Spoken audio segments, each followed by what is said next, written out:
Hello everyone, welcome back. It is time to resume some shiny hunting. And I fortunately have an outbreak for the Skidoo family, which I actually do need. So we're going to be working on that to get our 60 KOs. Right before I started off was actually pretty much just finishing the planning for the EBL Season 6 team. For week 1 with the Doorman. I'm not looking forward to week 1, because Doorman's the person that beat me week 1 last season. It's revenge time. And Zacian is out for blood. Zacian is out for blood this season. But, let's get working on KOing some Skidoo. Go. Okay. So yeah, we're just gonna work on this. I didn't get my 60 KOs before starting off stream. After what happened last time with Tropius, where I got the shiny Tropius, while doing the KOs, I have decided, you know what, maybe we should not do the 60 KOs before it. I know the odds of getting a shiny are relatively low for doing that, but yeah, let's not poke the bear. It'll be more funny if we get it while live. Sword Spin and Forgotten Land doesn't give my friends. Really? I'm doing very well. I'm doing very well doing that. But right now we're working on some shiny hunting. But yeah, I'm looking forward to season 6. What are iframes? Because I don't know what iframes are, Mudkip. You need to specify. Hello there, Mo. How are you doing? How are you doing as well? Hope you're doing delightful.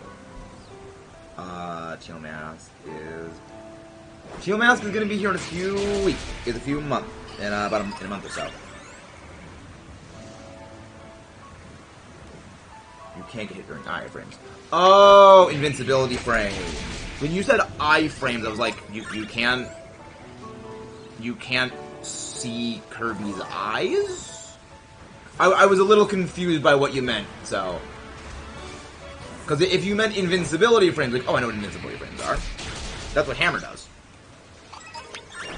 That's literally the reason the Hammer was the most broken ability.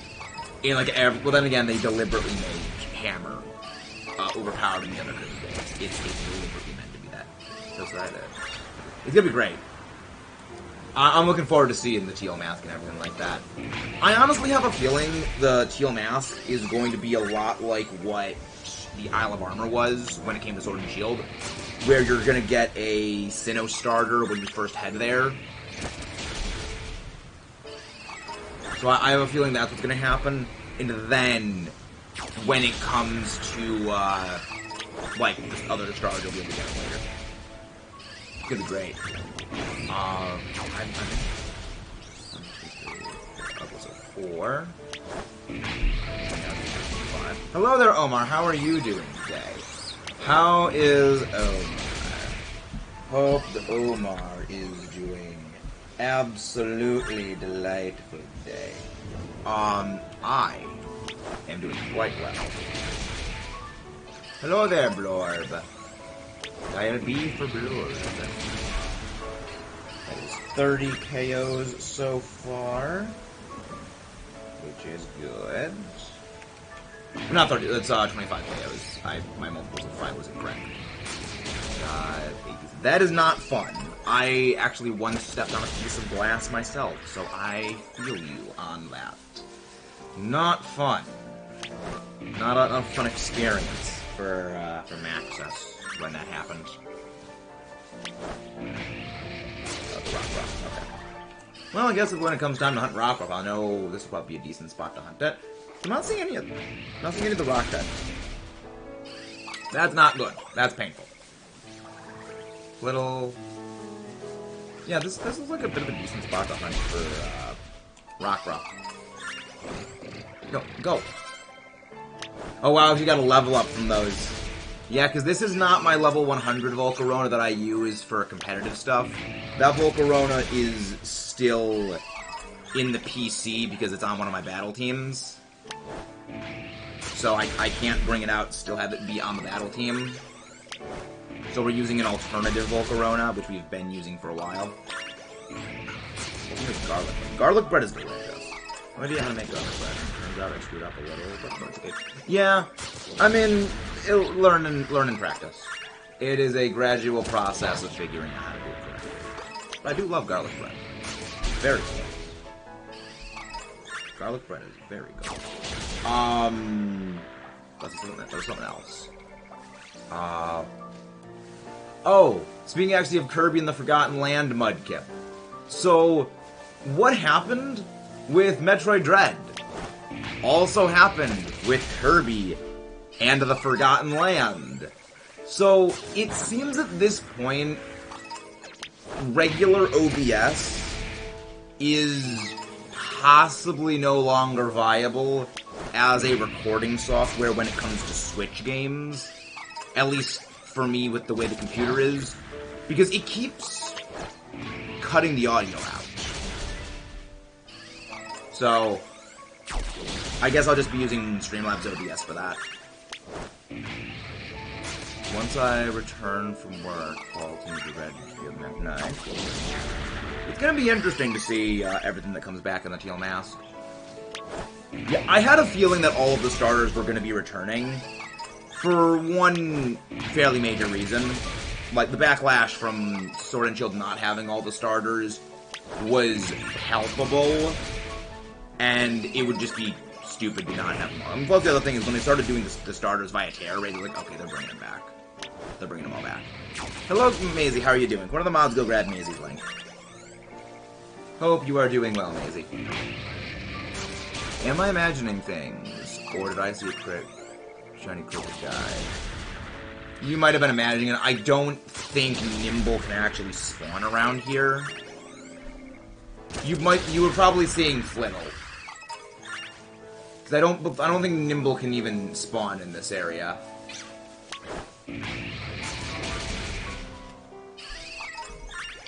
But yeah. Alright, let's get the Scooby family. So, fun fact, Go-Go's based on a motorcycle, if you didn't know. Not Nimble, the violin. The violin cricket?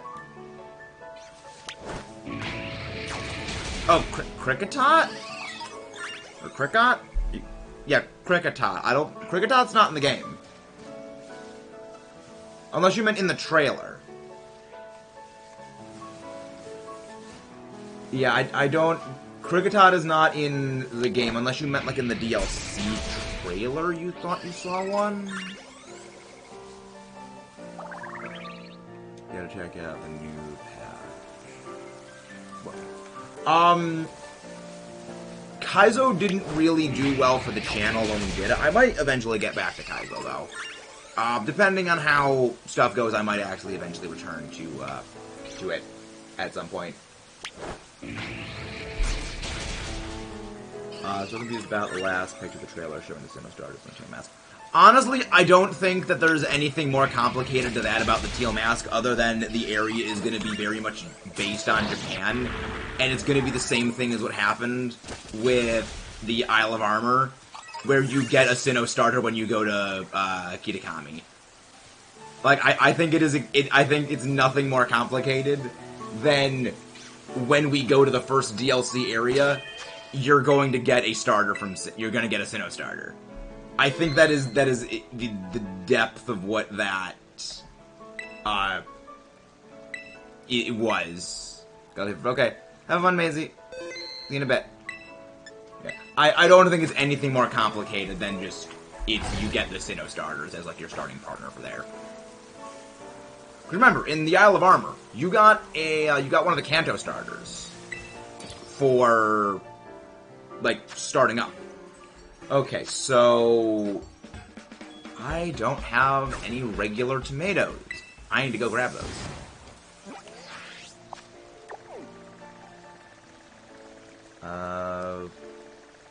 Medali. There's Medali. I am here. Hello there, Mo. I'm pretty sure I know what Skidoo's channel looks like. Shiny Tarotundula while I was AFK. Nice! Did you catch the Shiny Tarotundula? Yeah, Skidoo's shiny is exceptionally noticeable. It's like white and bright. It's like white and like limeish green. Very, very, very obvious. So we need to get some tomatoes.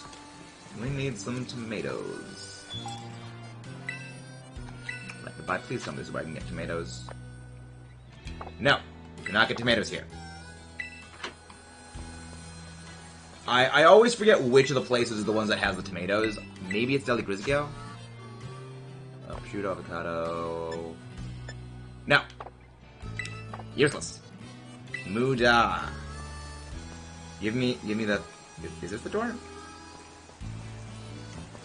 Yeah, why would we not walking into the door? Like, we were at the door. There we go, tomato. I'll get some more things of tomato, actually. I'm going through tomatoes pretty quickly, so I guess I should have those. Pineapple. Yeah, Skidoo's shiny is extremely obvious. So when we find that one, we'll be very aware of it. And then let's head back down. What's a closer place? I feel like it's actually better. It's quicker to go this way because I don't have to climb up the wall. It might be a longer distance as the crow flies or as the Murkrow flies, but I don't need to climb the wall, so it's just easier to do this. I'm doing very well, Kayla. And guys, if you guys haven't done so already, please do not forget to leave a like and subscribe for more. Words are hard, and my brain is paced. There we go. Yeah, we're headed in the right direction. I mean, I guess we still have to climb up a cliff, but it's not nearly as large of a cliff as the other one, and we also had to just traverse across the ground to get here rather than go across the water. Doing good. Let's see, Mark finally going back to the... Yes, Mark is back. Show Mark the pain of his incorrect choice. Good. Nice. Catch the Tarantula. That'd be more... The Living Shiny Dex is every Pokemon in the series. It's not just this game only. It is... The Living Shiny Dex is catching a shiny of every single Pokemon that can be shiny hunted in the entire series. The DLC... Unless the DLC adds new Pokemon, which it is adding new Pokemon, but if they're not shiny huntable, then the Living Shiny Dex number won't increase. Because the Living Shiny Dex right now is... I think it's at almost 370 out of 1,074. But there's more Pokemon than that. I believe there's something like, what, 100, 1,000, like maybe 80-something Pokemon. But we can't shiny hunt all of them because things like, Mew are not included in the Living Shiny Dex. Things like, at present, Zacian, Zamazenta, Eternatus are not in the Living Shiny Dex because you cannot shiny hunt for them. They are exclusively available via a single method that is shiny locked. So, the shiny Living Dex will not increase unless the new Pokemon are shiny huntable.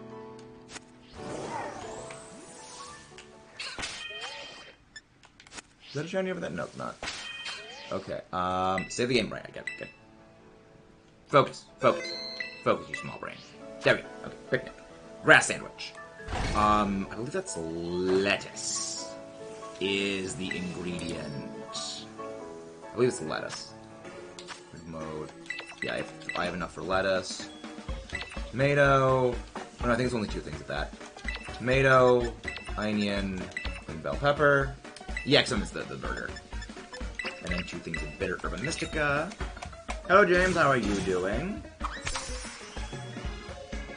But yeah, no, the Living Shiny Dex will not increase because the Living Shiny Dex is already every Pokemon in the entire series. Glad you were doing well. I got the tomatoes down. Now let's get working on the little easy stuff. But also, once again, I have finished recording a series for Let's Plays. Metroid Dread. That series is finished in recording. And once again, the tradition of Metroid continues with me beating those games stupid early in the morning. I can't escape it. Like, at this point, I'm gonna have to finish the Prime Trilogy, which eventually is gonna become the Prime Quadrilogy, because we know they're working on Metroid Prime 4 right now. I'm gonna have to play them all early in the morning. Like, I'm gonna need to beat them between, like, midnight and 1 a.m. It's just, it's happened 5 times by a pure accident at this point. It's not a coincidence. Nice! We actually did get a shiny, Matang in Dynamax Adventures a few months ago, I've been doing the shiny Ho-Oh hunts. I was on a voice call with, Timmy B and Sly Guy when that happened. I almost blew out their eardrums. Oh my gosh, right when we start up the sandwich, we immediately get the shiny Skidoo. Oh, that's always so wonderful. Now, Skidoo, get in the freaking ball. You absolute goat. It is a goat.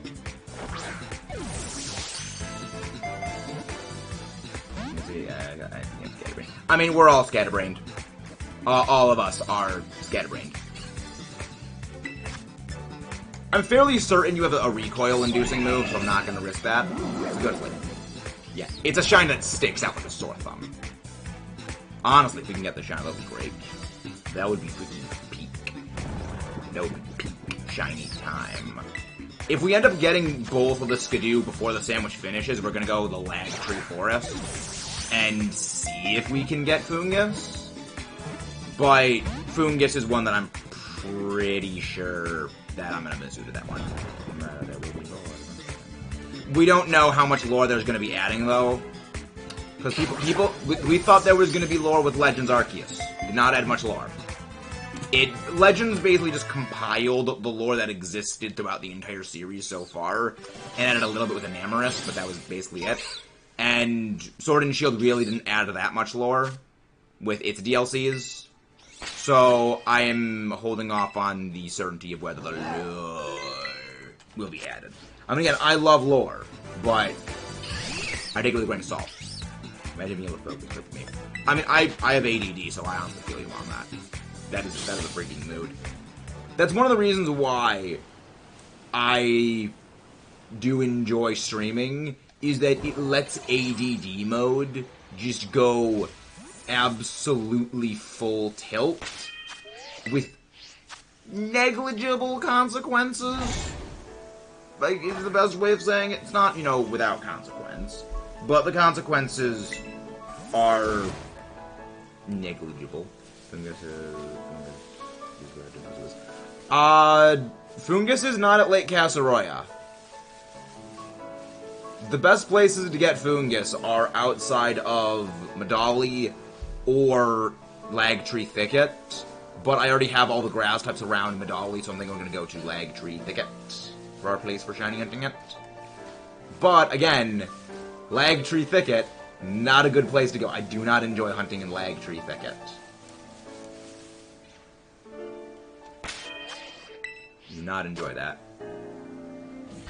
I mean, that's not where Dondozo is. That's near where Dondozo is, but that's also around Medali, which is not that close. But even then, around there, you also get Shroomish spawn interference, which we already have the Shroomish family. That's why I would go to Lagtree Thicket, because I don't have all the grass types in Lagtree Thicket. Because I don't have the Applin family. I don't have the full Applin family. I only got one Applin, and I need 3 more. And I do not want to add that to my list of Masuda hunts. Sakura Trail. There's a lot of grass types in Sakura Trail. Then again, we do need the Lurantis family. So that could be an option. That could be an option. It would depend on how much it stakes out. I guess it could be down to whether the spawns of Applin are enough, comparatively. I'm still surprised. In all of the days... I mentioned this yesterday with the Flareon outbreak, and how I haven't found an Eevee outbreak. I have had this game for over half a year. We've had the game for what? Over half a year at this point. It's getting close to almost I think it's over 10 months at this point that the game's been out, and I've had outbreaks for, I would say, maybe 9.5 months. I have still never seen an Eevee outbreak. There's a significant number of species I have not seen an outbreak for that apparently can outbreak. So it's like I'm confused about that. But Cricket's in the game?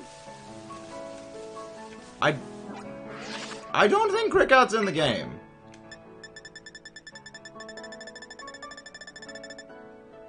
Oh, it is. Huh. I guess it's just that. I guess Cricket is just that forgettable. I mean, aside from the Cry on Cricketune, there really is nothing memorable about the Cricketot family. Let's be real. Not to be mean, but it is a true fact. Hello there, Rosie. How are you doing? You missed us get a shiny. Literally right when we started. So, well, when we started the sandwich. So how are you doing, Rosie? Hope you are doing well. The shiny of the thing that is all around us right now. The Skidoo family. But yeah, I'm looking forward to the Mewtwo raids. So, we have a little bit of information on countering the Mewtwo Terror raids. They are specifically doing Terror raids of Bug, Dark, and Fairy for Hydreigon, Scizor, and Blissey as featured raids. Which makes me think one of probably 3 different things. Mewtwo's not going to have Aura Sphere. Mewtwo's not going to have Flamethrower. All of which I am vastly okay with. Because it'll mean that Mewtwo is going to be a joke to take down. And on top of all of that, Ace Trainer Al and I basically have hit on the single best counter to Mewtwo raids. And unsurprisingly, it's not Mew. Like, that's kind of the funny thing about Mew. Mew can learn every move that is available via TM and Move Tutor, but Mew is not a good damage dealer. It is almost exclusively tech. Because if you give it a non-stab coverage move, 100 base attack is not very that high. Well, 100 base offensive stat is not that high. And if you're investing in that attack stat, then you're really skimping on a lot of bulk. You know, Mew's best thing is just being... Like, Mew is good defensively. It's got good... Like, this is kind of the interesting thing about stats. A stat that is good when it comes to a defensive stat or an offensive stat are vastly different. Like, 80 base defenses are considered good defenses, or at least, like, average defenses. But, for an offensive stat, you need that to be, like, 120. Certain Pokemon can get away with, like, 110, 115, but the Pokemon that get away with that generally bring to the table something else, like they have an ability like Adaptability, they have some sort of auto-boosting mechanism, or they're just absurdly bulky. So they're bulky attackers. They're not meant for pure force damage. They're meant for damage over a prolonged battle. Which is why Mew, despite having a good defensive stat line, has a relatively mediocre offensive stat line. And then you throw into that, you know, non-stab coverage, it's really not hitting that hard. That's why it's like Mew's best things are support tech, and like Mew is going to be a very good support Pokemon, because it's going to get Snarl, it's going to get Acid Spray. But the thing is, there's a Pokemon that gets all of that is actually universally better suited to facing Mewtwo. Alolan Mach. Because if they're not having a recommendation for ghost types to be used against Mewtwo, that likely means Mewtwo is going to be using Shadow Ball. which Mew is weak to. Mew is going to have a 20% boost to all of its stats other than HP, where its HP is going to get apparently boosted by 50%. Don't know how that's going to work. So it's going to be able to take hits quite well, but it's not going to be able to do a lot of damage. So it's very interesting. It's just a little, not weird, but it is really interesting is the best I can say about what these raids are going to be. But I have a feeling Hydreigon's going to be one of the best things to use.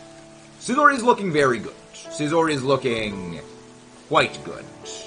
No shiny, sadly. I mean, we still got a shiny hunt for one Beldum. We still need to get one shiny Beldum for the living shiny decks. We've got a shiny Metang. We've got a shiny Metagross. We just need the shiny Beldum. The thing is, I actually don't know when we're gonna do a shiny hunt for Beldum. All I know is, we're not shiny hunting Beldum in Scarlet Violet. Because that's the easy way of hunting it. I want to deal with takedown, chance of losing my shiny Beldum. So vote in the comments below what you want that method to be. Yeah, I'm going to make that a short and post that in the short speed. Oh, but like how I'm probably going to do like the way for the Eevee thing. He's like, you pick the way of the thing. Oh, okay, now you register where I'm here at the location. But yeah, I'm looking forward to seeing like the hunting for it. Yes, Mew gets Earth Power. Mew gets everything. That is not a signature move or egg move. Or do you mean, does Mewtwo get Earth Power? Because I believe Mewtwo does get Earth Power. Because, like, this is kind of the funniest thing. Is that, I remember talking with a lot of the friends from the Penn State Pokemon Club about just when we were building stuff for competitive, and one of them said, why is it the only good Earth Power users are all legendaries? And it was this observation that we never realized until just then, but it's like, yeah. Like, basically nothing is a good Earth Power user that's not a legendary. Like, we do have, like, we've got Sandygast and Palossand now. Well, he said this when Palossand and Sandygast did it, he said this in Generation 7. But it's like, they're still primarily meant for bulky. It's a lot like Gastrodon in that they're not really damage dealers. They're meant to be, like, you know, bulky. And a lot of the legendaries are good at using Earth Power because it's a good coverage move. But yeah, it is a bit weird that you look at the Earth Power learners that are good at using it. You know, we're not talking about Earth Power Garchomp, which is not good. We're talking about like Earth Power things that are special attackers. Let's see. Let's see if Mewtwo learns it. I guess Nidoking is like one of the few good non-legendary users of it. Groudon learns it. That's why I level up pretty good. Yes, level up. Yeah, Onyx learns it. Oh my god. Again, everything learns it, but they're physical attackers. Oh yeah, right. There's also some spawns of Skidoo down there. I probably should check that. Really? Does Mewtwo not learn Earth Power? Really? I don't think Mewtwo learns Earth Power. Because I'm just looking up on Bulbapedia right now. I don't think Mewtwo learns it. Which is weird. Because, like, everything that learns Earth Power is basically a legendary that is good at using it. And I would assume, like, Mewtwo would be one of the best users of that move. But I guess not.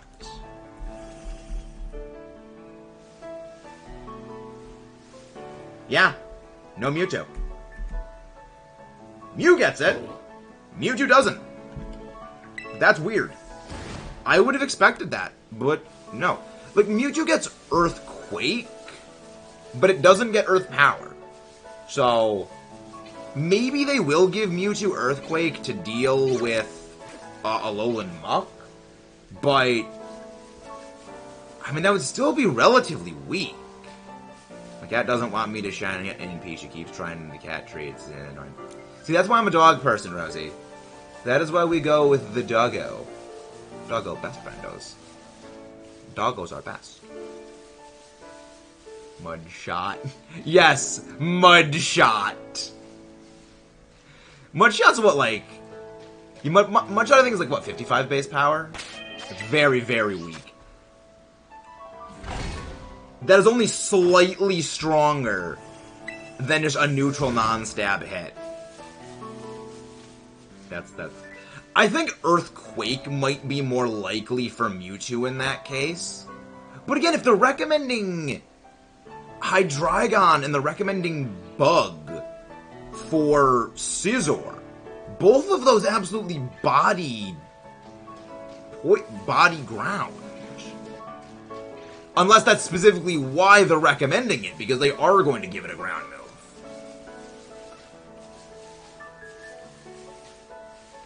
It's interesting.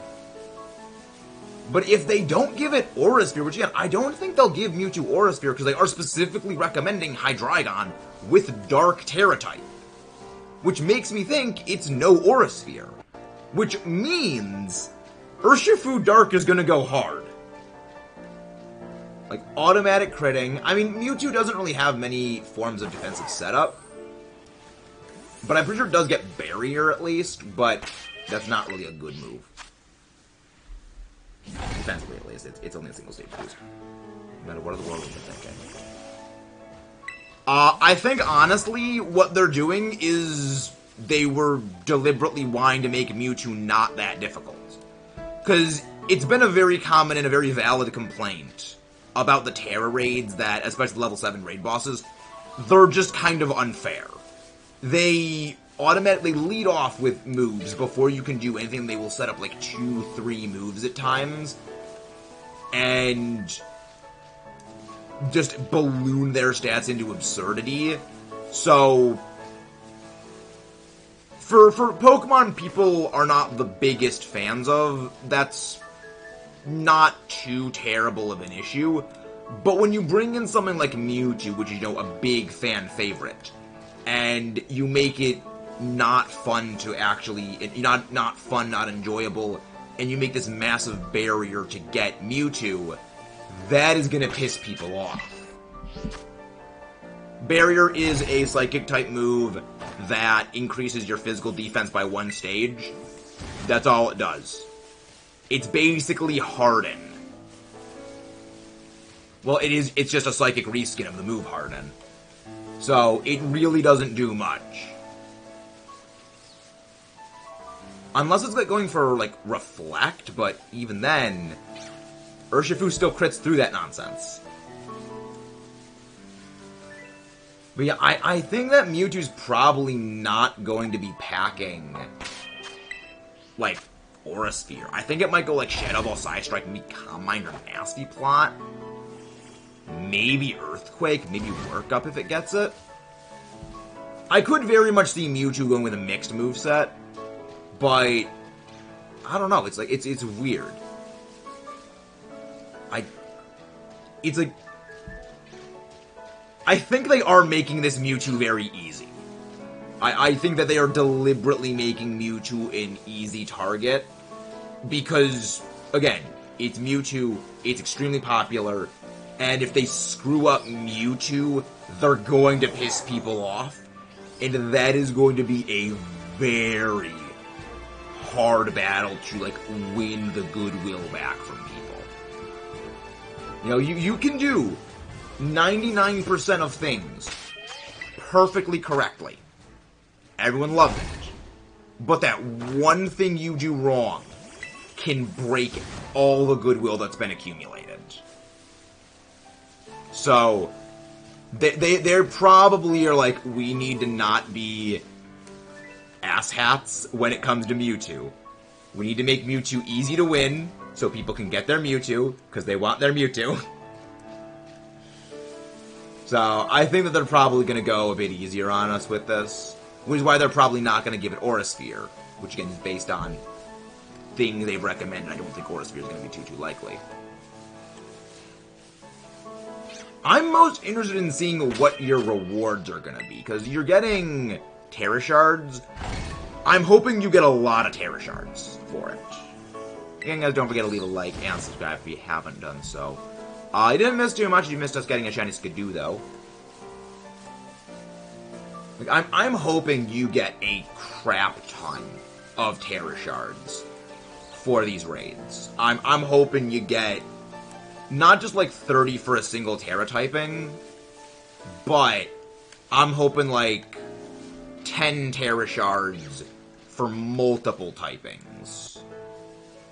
Because again, one of the other issues of Terra raids is you do not get a lot of Terra Shards. I love me some good old Legends Abacus. Yes! Legends Abacus! Fun names.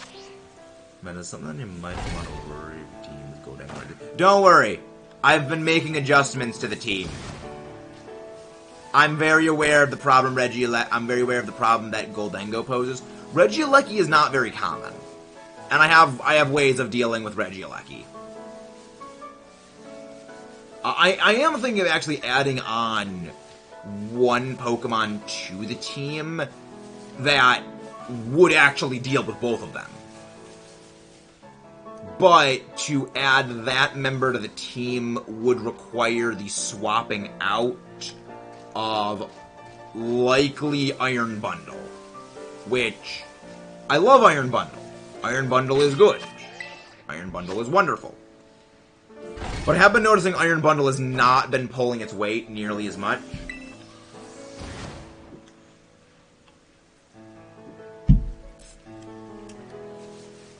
Not gonna say what the thing is. You're gonna have to tune in to Battle Stream on Sunday for that one. One thing I have been noticing about the battle streams on Sundays is people are bringing things to counter the team because the team is unchanging. So, not going to be that. Well, if I say the typing, it's going to be a dead giveaway what it is. Rather, I will say the proposed Terra type I am thinking of giving it, which is Terra Electric.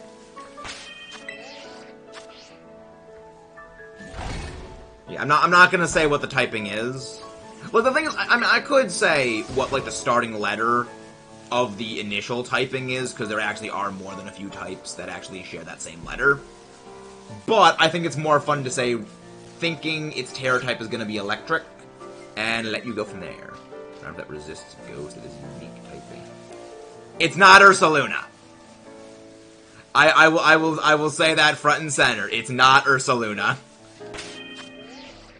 Because it isn't really the ghost type from Goldengo that's the problem. It's the... well... I have a little bit of an ear infection, it seems. It's not the ghost type, it's the make it rain. That's a slight problem when it comes to Goldie Face. That's the reason why the Terra Electric is the thinking thought line. Because that would help to body the Make It Rain. It would also do wonders against potential Thunderbolts. But there's definitely some thinkings for it. But I'm not. Goldengo is seeming to get a little bit more common, which is definitely a big worry for me. Don't worry, the only battle team I have right for ladder is a team, and it takes a long time to make another team. It's not very long to make a new team. Like, I've generally gotten making a new team down to being able to build a team in a few minutes. Well, as in, like, a few minutes with the materials I have, which, yes, I do have a lot of materials grinded up from, previous installments of things. But, I do Terra raids, like, basically every day when I'm just passively doing them throughout the day. A good way to get money is, if you know the Sylveon strategy, is you get a Sylveon with Pixelate Hyper Voice, slap the Amulet coin on that, and you just repeatedly do the Ace Academy tournament over and over and over and over again with only that Sylveon in your party. So that way it doesn't ask you to switch out. And what I do is, whenever I'm doing that, is I just have my one Joy-Con, I actually turn off my other Joy-Con, and I'm just passively mashing the A button with my thumb just for like like an hour or so. And I just run through that a bunch of times and get a whole bunch of money out of it. The other thing is, if you go into like your bag and you want like your treasures and like the star pieces and everything like that, and just sell off those, that also people don't really realize how many like treasure and sell fodder items they accumulate from terror raids unless they do actively go and sell them frequently. Another thing that it might seem a little counterintuitive is if you have a lot of spare ability patches. Ability patches sell for a lot of money. A lot of money.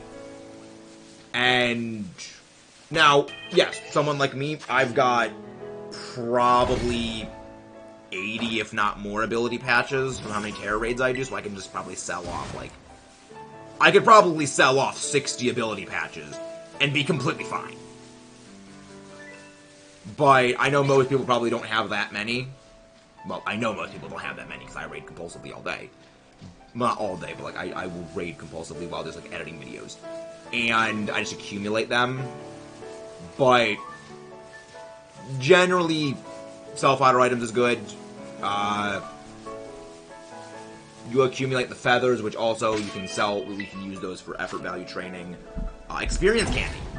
Like, if you're close to being topped off on experience candies, it is good to maybe sell off a couple of them and then just do some raids. I know, but I have to EV train open. It's honestly very easy to do the EV training for that.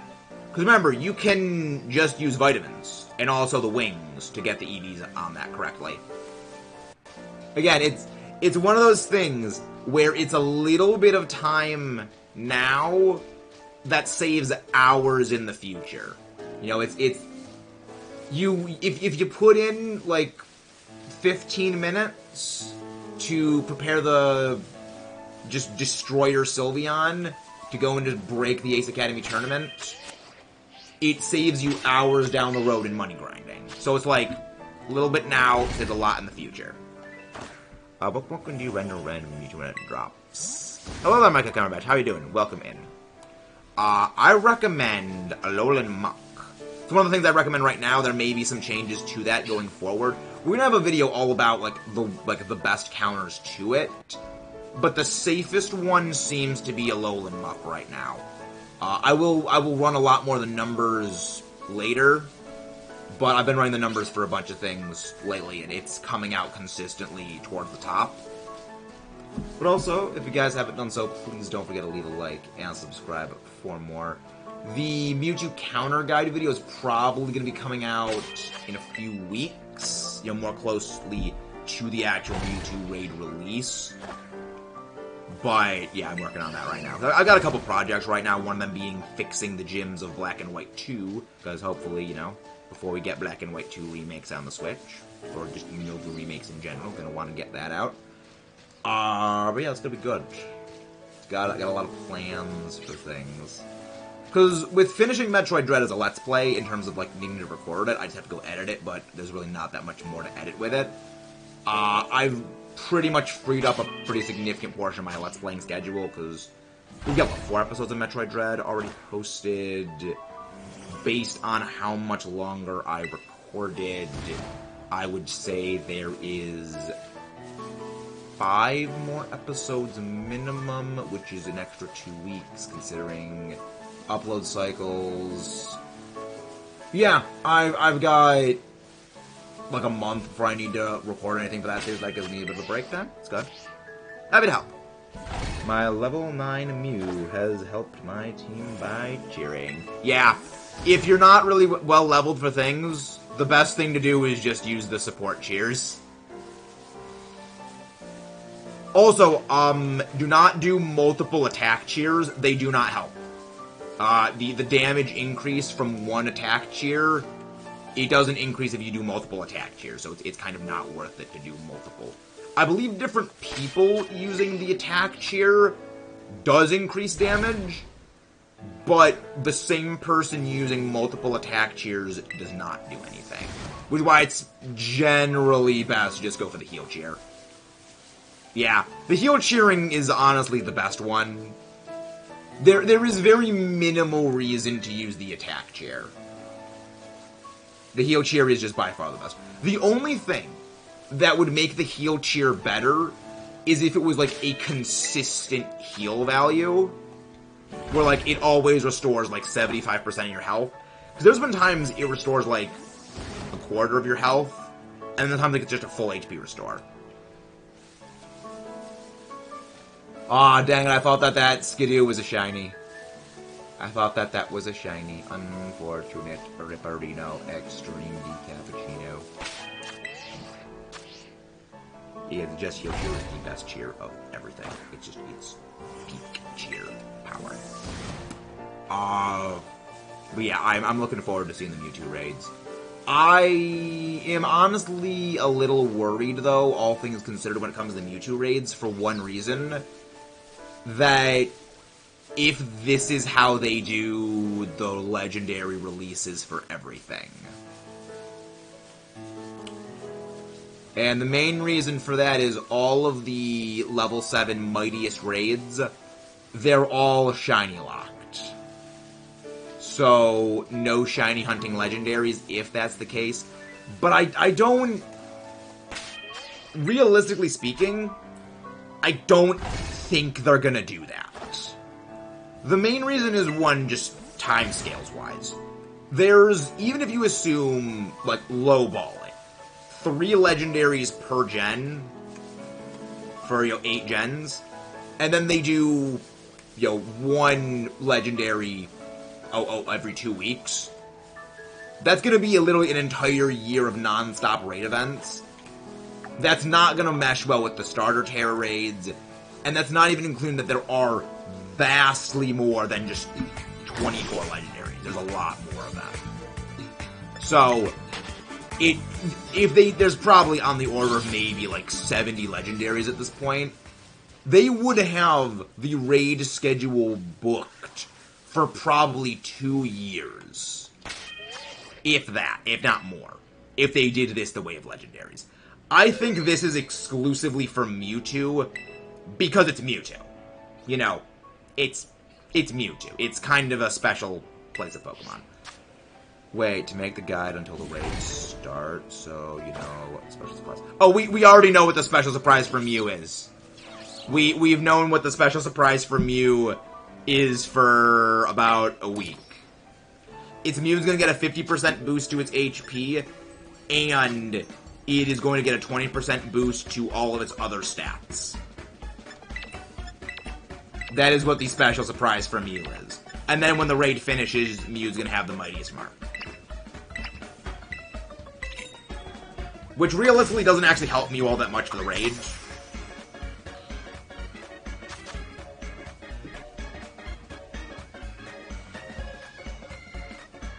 Well, that was just a week.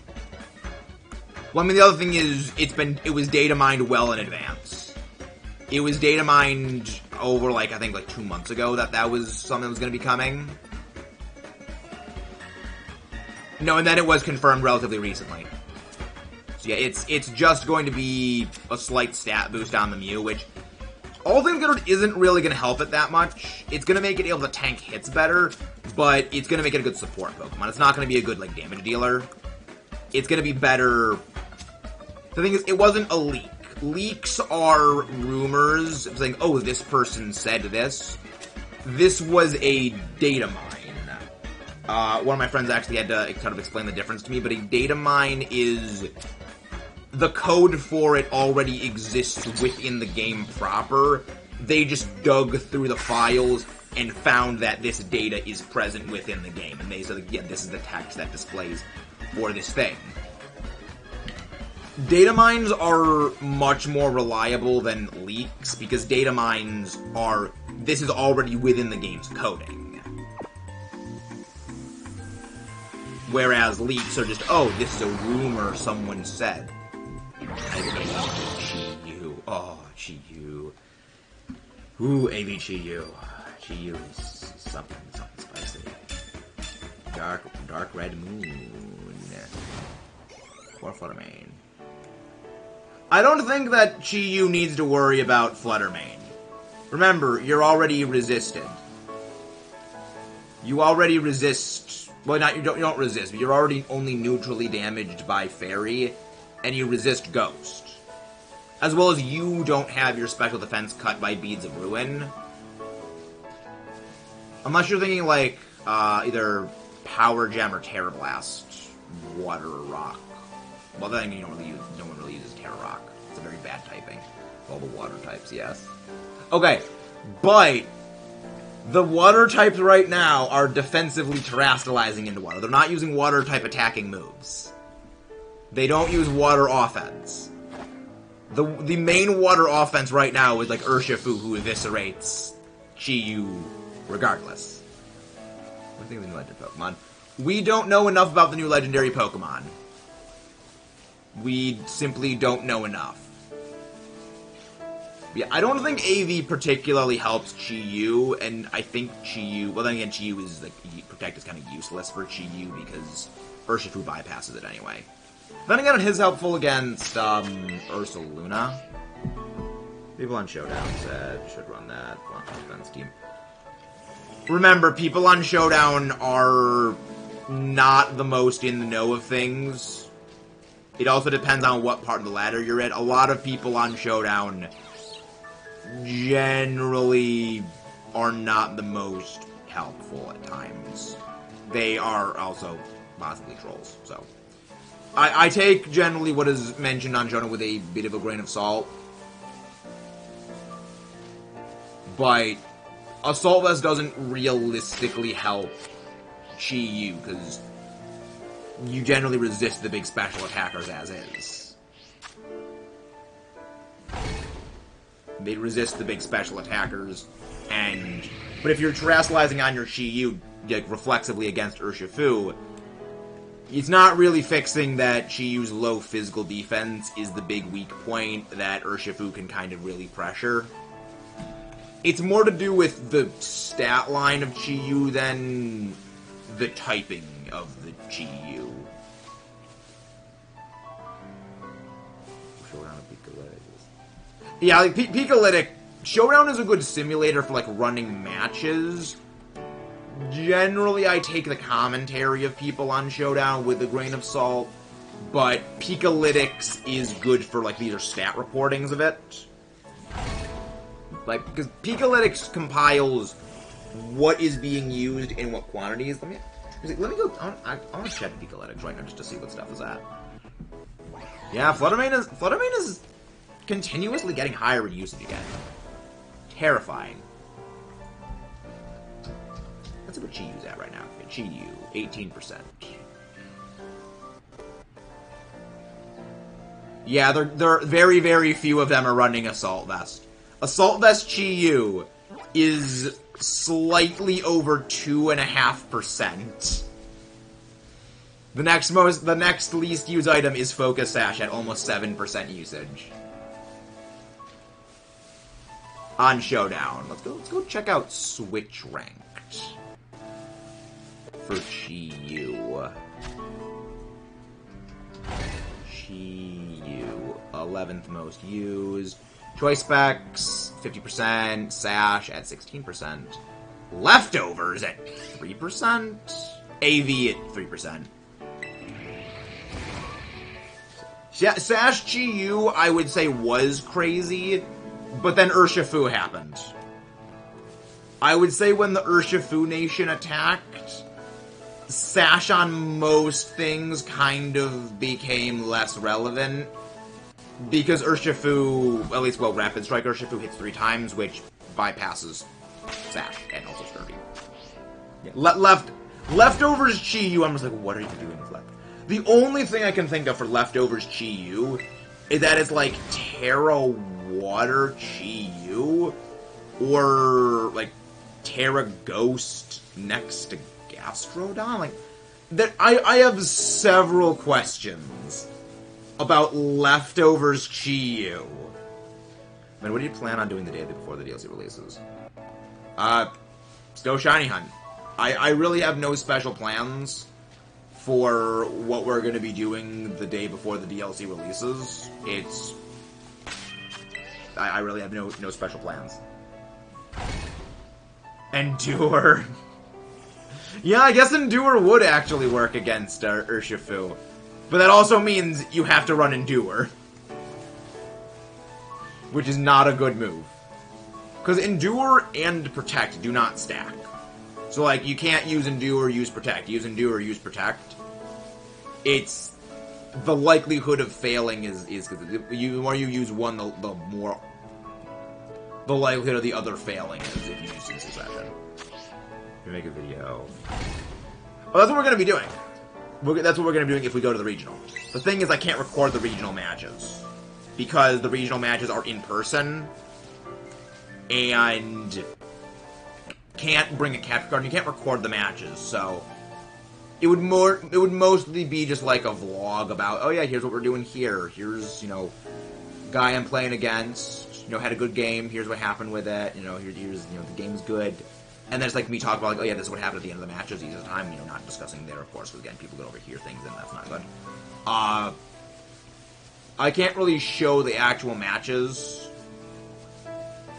but, yeah, I have some ideas for that. There are some scenarios where Endure is good, but in general, Endure is not good. If you're running something like a reversal strategy, then Endure is generally pretty good. If you're using something like Pataya Berry or Lychee Berry or Pataya Berry, something like that, Endure is also good. But those are very, very specific circumstances. They're generally not the most common.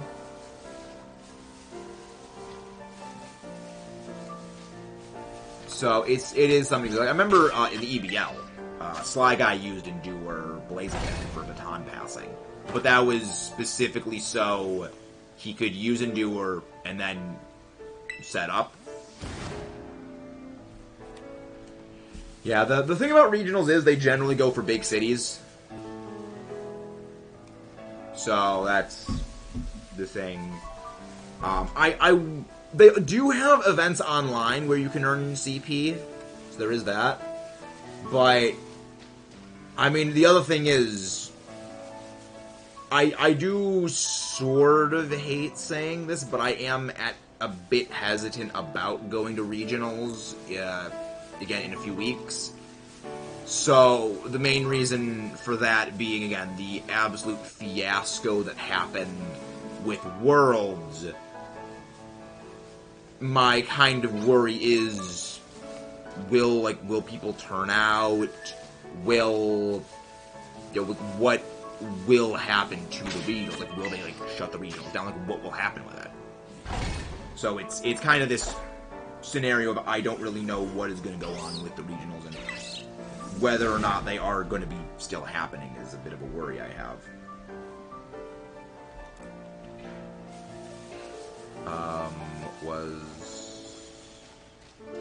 Was got a lot of Pokemon news from this. I'm not sure what you mean. MetaWiz got a lot of news. I don't really follow. There might be some typos in there. But yeah, there's just been all kinds of stuff. And he's the biggest forehead. No. Ho-Oh is the biggest forehead. Ho-Oh was. Well, I mean, Mewtwo was for Alan. The Mewtwo is very much the biggest shoe and biggest forehead for Alan. What's Alan up to right now for his Mewtwo hunt? Oh yeah, for those who don't know, who might be new to this, one of our friends, definitely not Alan, has been hunting Mewtwo in Dynamax Adventures for I think 2 years at this point. He's at, I think, maybe 4,000 DAs? I know he was over 3,000. He might be getting close to 4,000 DAs at this point. And he still hasn't gotten his Mewtwo. And it's just... yikes. It's just... actual absolute yikes.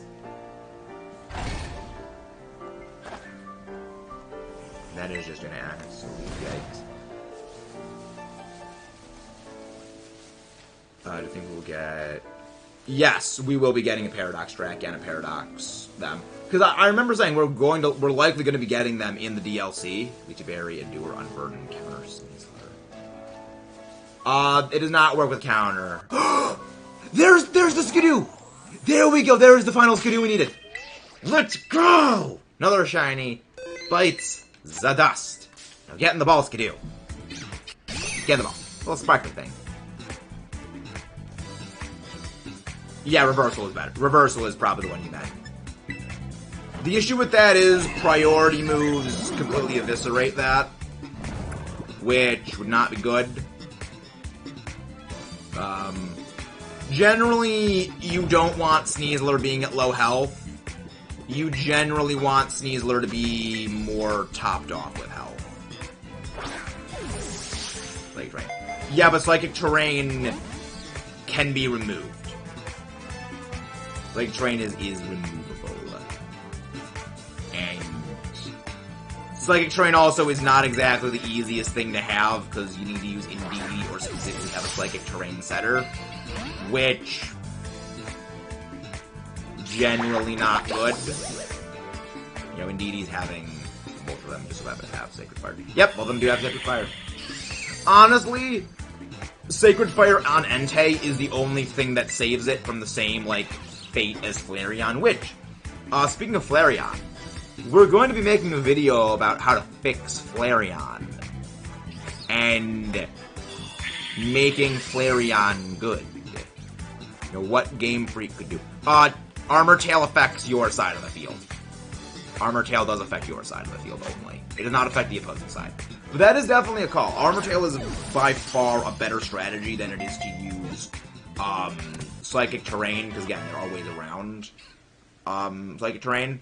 But Armor Tail is a much better call. There we go.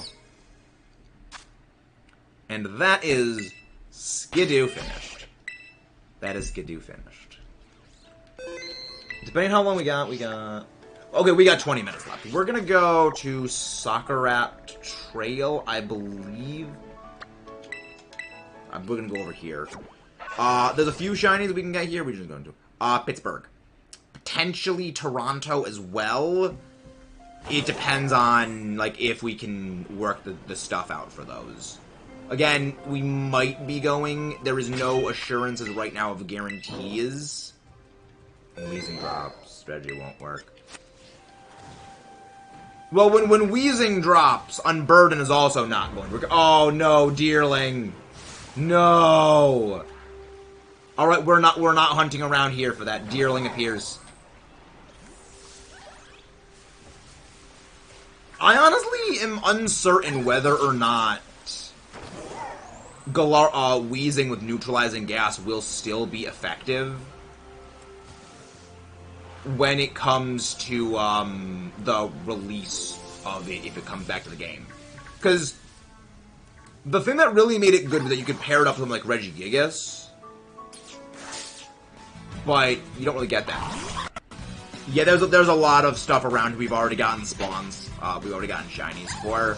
Might not be the best idea to hunt for Fungus here, because I'm not really seeing Fungus. Yeah, I'm not seeing Fungus. It's the Ash... Yes, the Ash signal. I do not have... how do you know how much CPU? I believe on Pokemon's website, like on Pokemon.com or something like that, you can actually check it. There's a way of checking it. I don't know how to check it, but I'll figure that out later. On Twitter, Incineroar was available.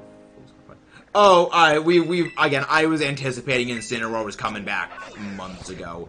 The second I saw that they were doing Terra Raids for the starters, I had a feeling Incineroar was coming back. The other thing is, Incineroar is one of those Pokemon that even, like, last year, I said, there will never be a generation where you don't have Incineroar. It's simply one of those essential Pokemon competitively that keeps the legendaries in check. There's never... if there is ever a generation where you cannot get Incineroar post Gen 7, I will be legitimately surprised. I don't think there's ever going to be a Gen Incineroar does not come back. Lag, tree, thicket. Yeah, again, not great, but it's the only spot we can go to hunt for fungus without getting spawn interference. So it's not great, but it's the best we can do. Lag, tree, thicket. Lag, tree, thicket. God, so much lag. It slows the game down so much. Yeah, this is why.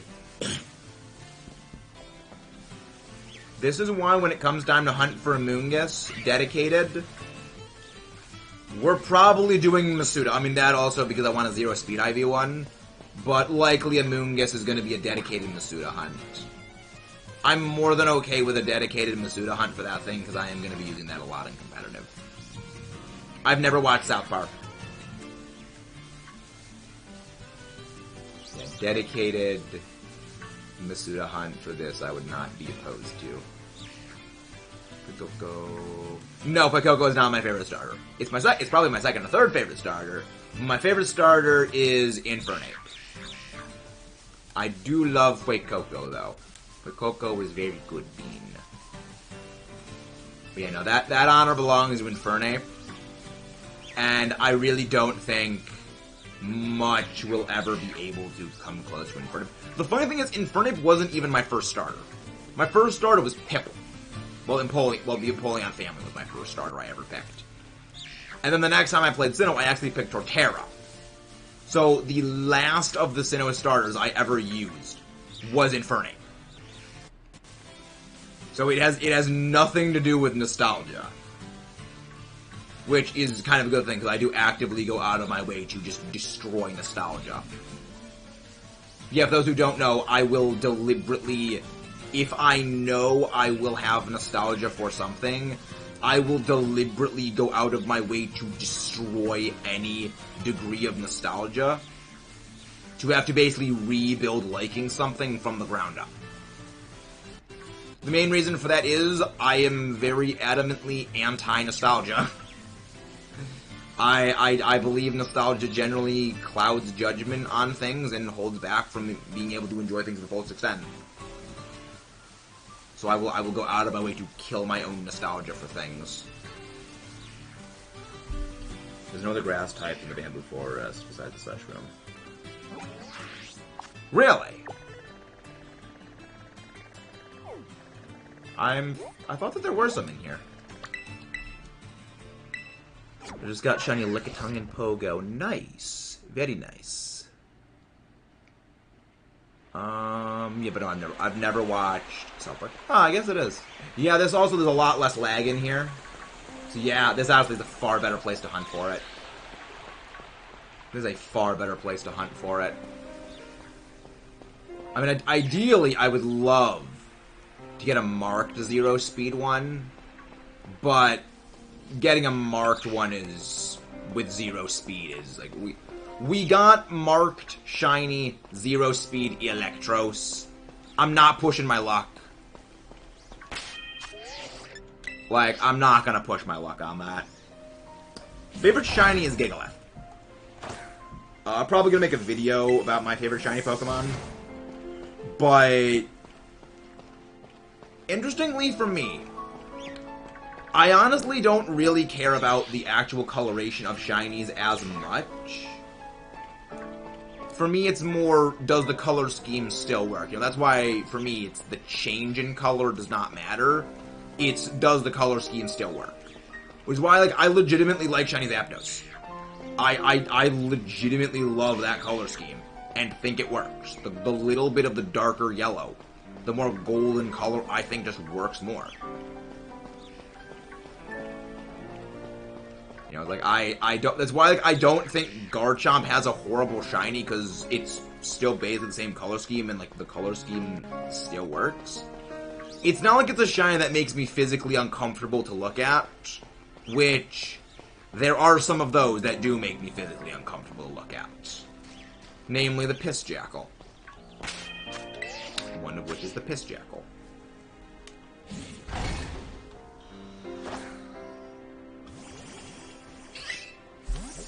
Yeah, I do like the pie shirt as well. I just grabbed it out of there. I was like, okay, I don't care what shirt I'm wearing today. Just, yeah, give me a shirt. It was just the first one on the top of the pile of shirts. It's why you'll notice, like, if you watch the streams and take a note of what shirt I'm wearing, every probably, like, week and a half, you'll notice I cycle back to wearing the same shirt again. Which, it's not even like I only have, like, say, 10 shirts. No, I've got, like, maybe 50 shirts. It's just, I'm not gonna go dig through my entire pile of shirts to go get, like, the one at the bottom that I really, really like, unless, like, it's something special. The turnover rate of my shirts is very low. I actually have a shiny Machop. I actually got my shiny Machop when I was playing Sword, while playing Shield. And just stumbled into it. It literally ran up to me and I got it. Remember, this was before you saw shinies in the overworld. So it was like I just random encounter got the shiny. I don't dislike the green on it. I actually do like the green on Shiny Machamp. Again, I love Shiny Dragonite. I think Shiny Dragonite criminally underrated. I legitimately like Shiny Dragonite's shiny.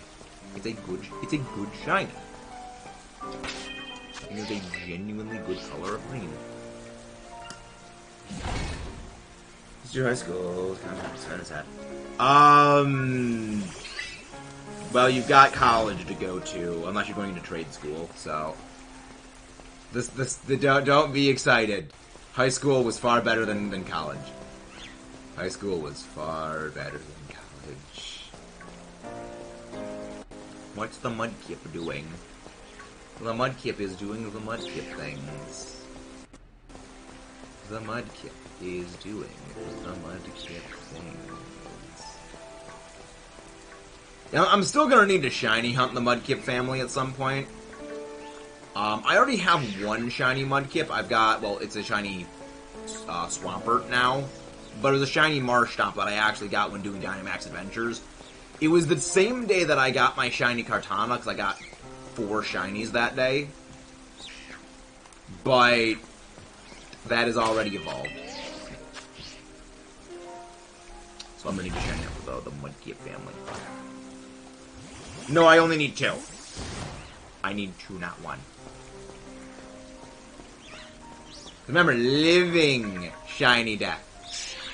I require 1 of each stage. I know you don't like Marshtomp.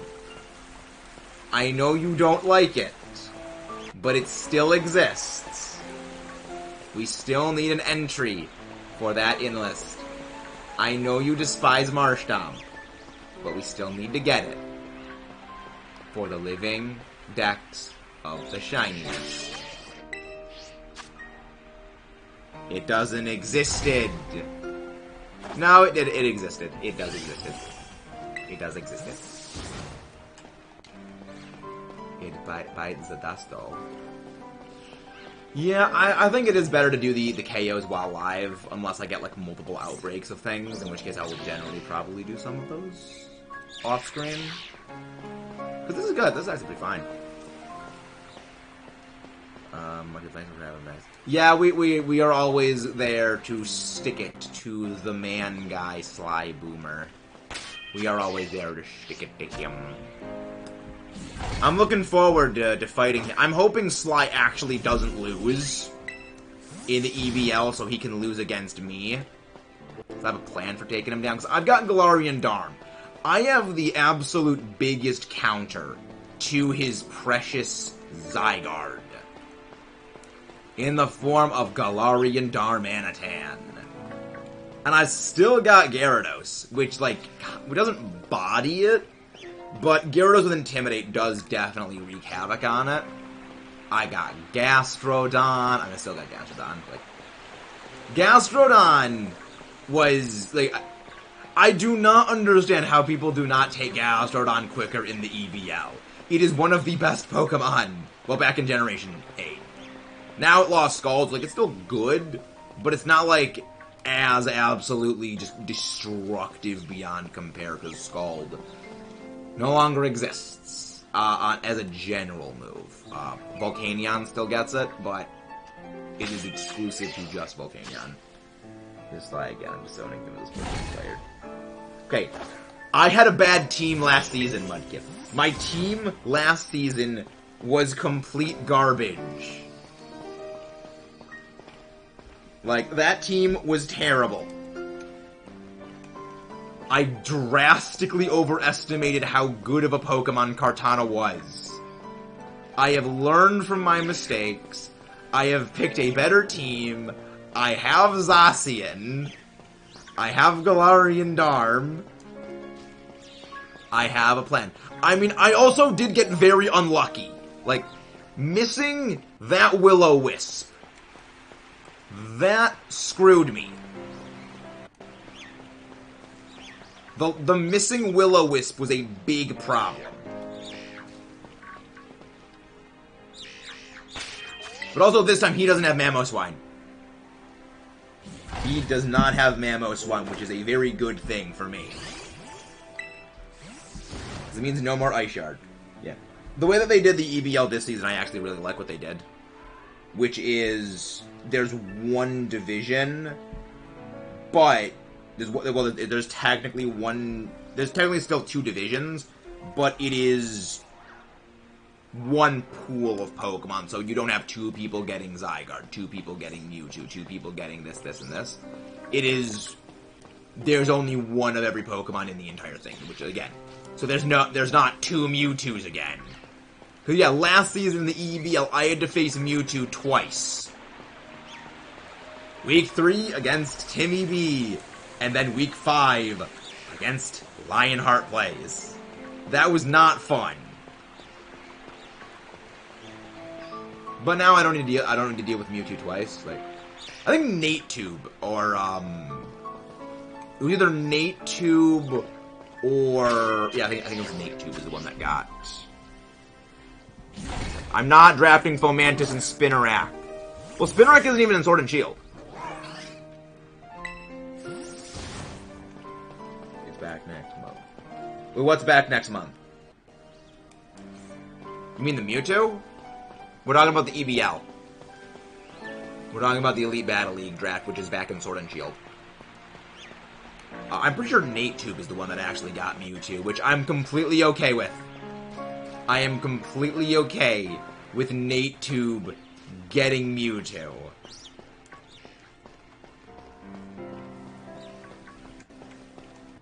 Because that means I don't need to deal with, like, Sly or Timmy having it. Because I know in Timmy's hands, that thing is devastating. Because Timmy is very... Timmy knows how to use Mewtwo very, very well. Let's go check to see who actually... Let's go check the lineups for the EVL. EVL... Division, there we go. I am in... Yeah, the Mega Conference.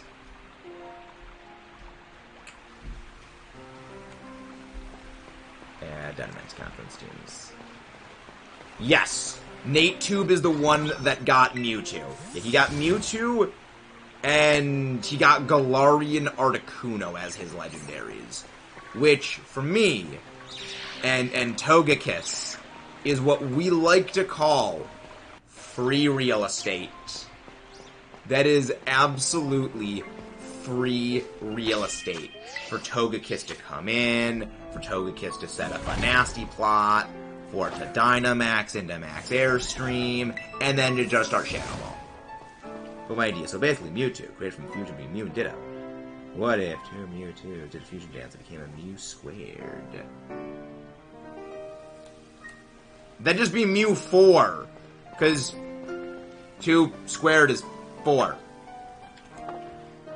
That'd just be Mew 4. It would just get a giant forehead at that point.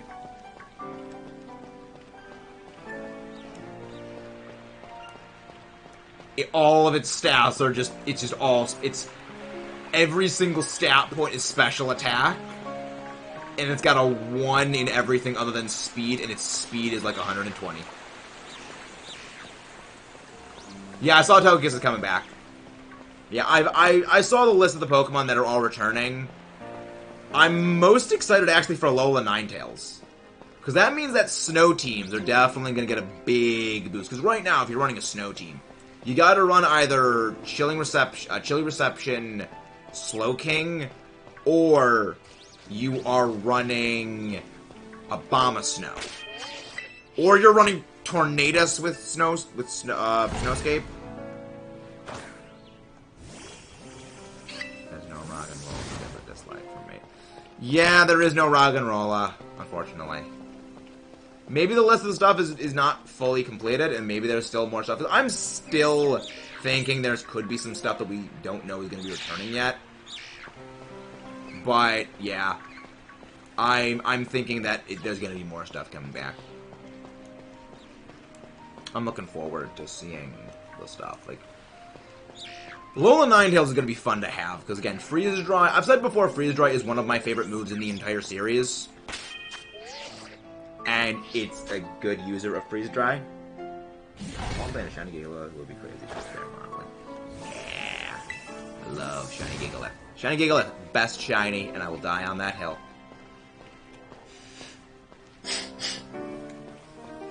I will fight and I will die on that hill of Gigalith shiny being the best shiny. That is a top tier shiny right there. But you never know, it could come back. Could come back. Could come back on them Gen 4... could come back on them Gen 5 remakes. And get Shiny Gigalith. All of Mew stats are squared from each. No, they're square rooted. Other than special attack, which is squared.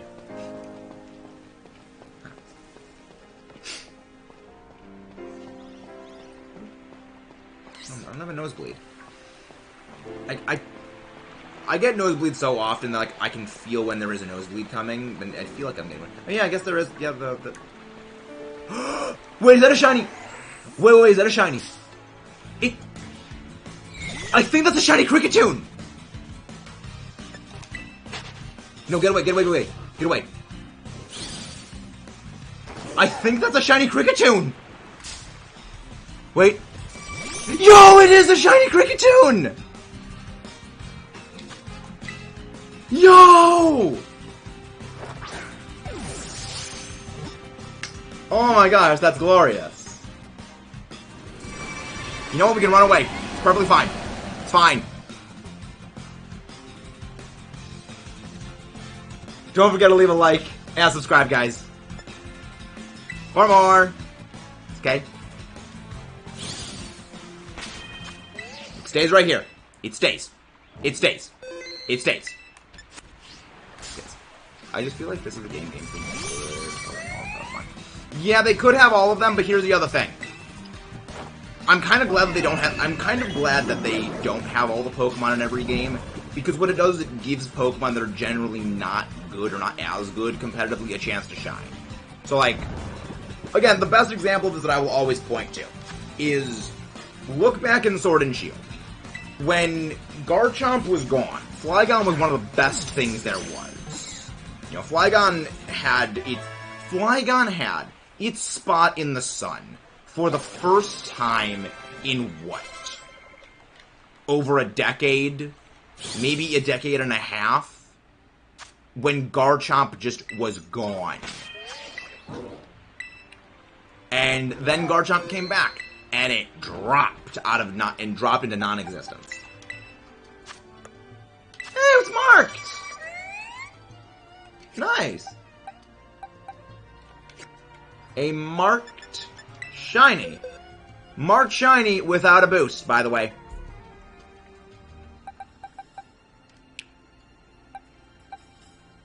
Marked shiny without a boost. Alright, so that done. It's time to get back to our regularly scheduled Masuda hunt. We've got a bunch of mystery eggs to shiny hunt from. We're gonna get Masuda hunting for mystery eggs.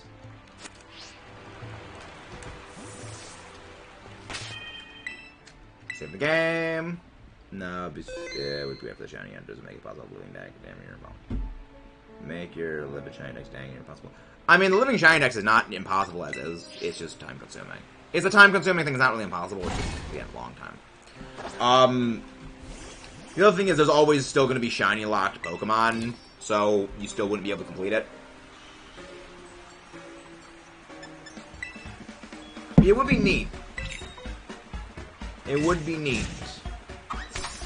But I do think that a Pokemon game having all the Pokemon in it would I don't think it would be as enjoyable as people think. Because what you gotta think about is this. You would have over 1,000 Pokemon in a single game. Even if we just like lowball, it's like, okay, there's 80 legendaries or 80 Pokemon that you don't get from encounters. That would mean you would need space for over 1,000 Pokemon in a single region. And this was one of the problems that I noted, and is kind of one of the things about Black and White 2 that I really very heavily dislike, is Black and White 2 feels overcrowded. You've got so many encounters per every single route that it's very cumbersome and not necessarily difficult, but overly time-consuming to get, if you're looking for a specific Pokemon, you've got, like, a sub 10% chance of getting the thing you're looking for in most cases. Which, not exactly good. But now you extrapolate that out to a game where you've got every Pokemon in existence. You would have, if everything was in the open world, then it would still be heavily reduced encounter spawns, and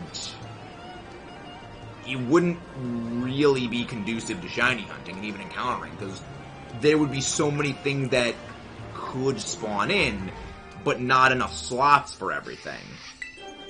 Surprisingly, you get all shiny for Pokemon. Yeah, and then you get your Switch bricked, because if you have hacked Mythicals, if you have hacked Pokemon in general, you can get your Switch bricked. You don't need to freak about all the encounters.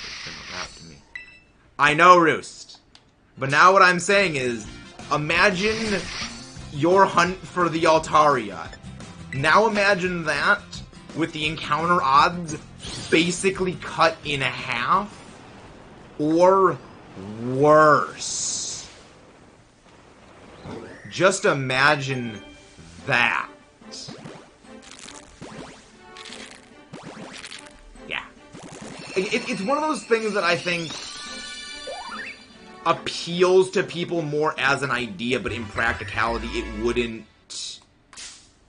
like, be as enjoyable. Because one of the other things that I kind of find funny is that people, they want, everything back with every Pokemon returning, but yet also enjoy it when, so a lot of certain Pokemon are actually excluded from the metagame because, competitive reasons, because again, they're not in the game. And if that was the case of every Pokemon being back in the game, the metagame would just go back to basically being what it was all the way back in Sun and Moon, where people, like, expressly hated that because it was the same stuff over and over and over and over and over again.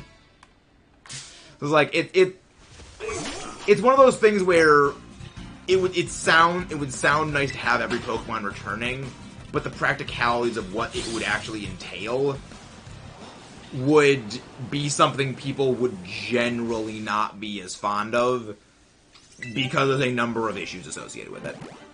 I don't react whenever I get shiny news, so if with those lesser encounter rates, maybe I'd actually freak out if I got a specific shiny. Possibly. But then at the same time, you'd also have to think, well, the absolute just exasperation at looking for something and phasing a million times. Like, basically every shiny hunt would be what shiny hunting Roaring Moon is. And worse. That's the best way of doing it. It would be Roaring Moon shiny hunts, but worse. Phasing 20 times before you get it. It doesn't matter. Even if they don't know it's hacked, at least in the way that the devs handle it, not knowing is not as, seen as forgiven. Because that's how that's exactly what happened at Worlds. That's why so many people at Worlds got immediately disqualified, was they didn't know their Pokemon were hacked, but by having them in your game, you accept responsibility for those Pokemon, even if they are hacked. Which, even if you aren't aware, it is still that you accept responsibility by not removing. That's why whenever I did Wonder Trade, which is, again, this is the reason I don't do Wonder Trades anymore, is I would just release them immediately. If I suspect something is hacked, I will release it immediately. Even if it isn't hacked, I don't want to take that chance.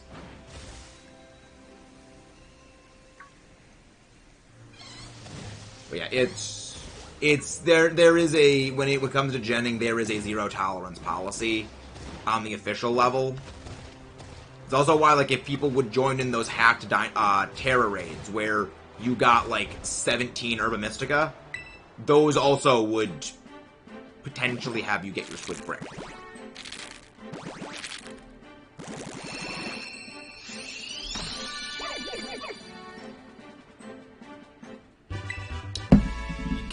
You can't connect to the eShop, you can't connect to online. You can still play games with it, but you cannot connect to the internet. So bricked means like it's basically useless, but you can't sell it. Because if you say, oh yeah, it's bricked, no store is gonna buy it. I believe that is one thing that like GameStop or like Games or any like games will do. The first thing they will do is try to connect to the internet to see if it's bricked or not, and then they just won't buy it if it's bricked.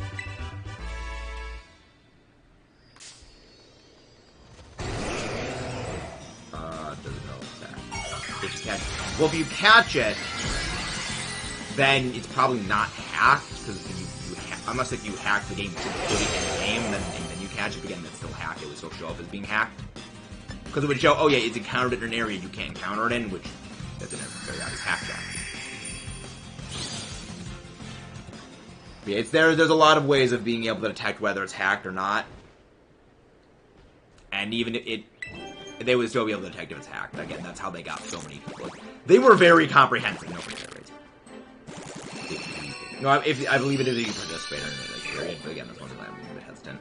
But generally, I think, yeah, maybe if it is if you catch it, that would also be probably where they could track it from.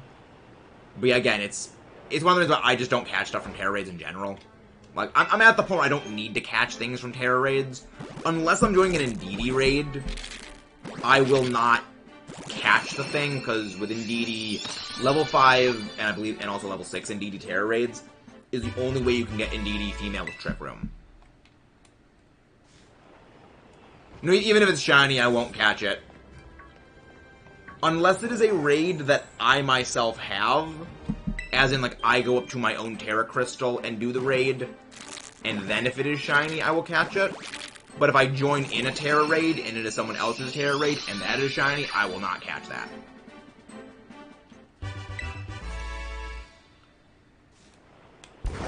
Because I do not know if that is hacked or not. And I am not taking this. Again, it's the risk of that being hacked is too high for the reward, which is just a shiny, which I can generally get that shiny myself. Favorite gym leader. Favorite gym leader, that's Raihan. It's always gonna be Raihan. Raihan is number one. Raihan is favorite gym leader. That's gym leader. I mean, guy uses a Duraludon, he uses actual Sandstorm competitive tactics, he does a double battle. Buddy literally does all of the right things. He does everything. That's why we love Raihan here. You trust to me. I would Mudkip. Because I don't trust you to have the know-how to hack the game. That's why I would trust one from you.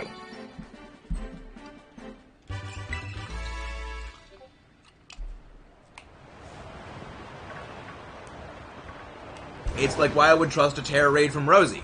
I know she wouldn't be able to hack the game.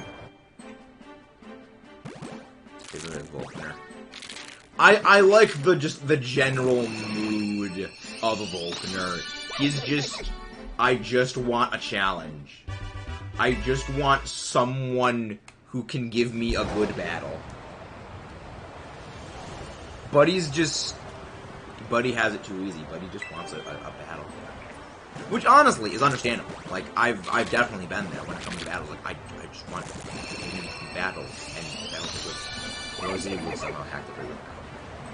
You know what? That's also probably true, Mudkip. That is a fair point. All Rowlet eggs. Only Rowlet. Huh. Every time I yawn, that weird rumbling in my ear does not go away. Every freaking time.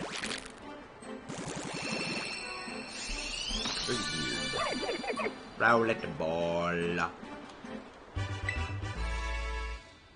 Meta we ever... Exactly, we know nothing about the Hidden Treasure of Area Zero.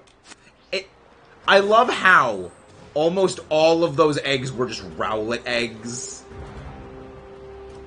That was great.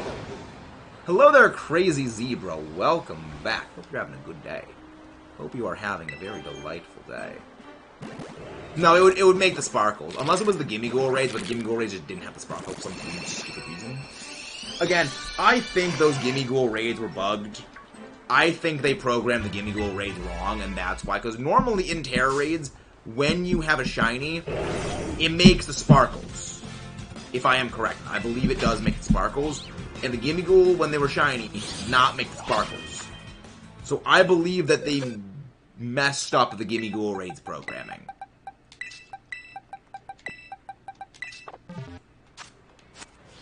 I could be wrong, but I think that when Terror raids are shiny, they will make the sparkle effect. Because I remember Andreas had a shiny Volcarona raid. They don't? Huh. I guess I was just tricking myself. So I vaguely remembered when Andreas had his shiny Volcarona raids that they had the sparkles.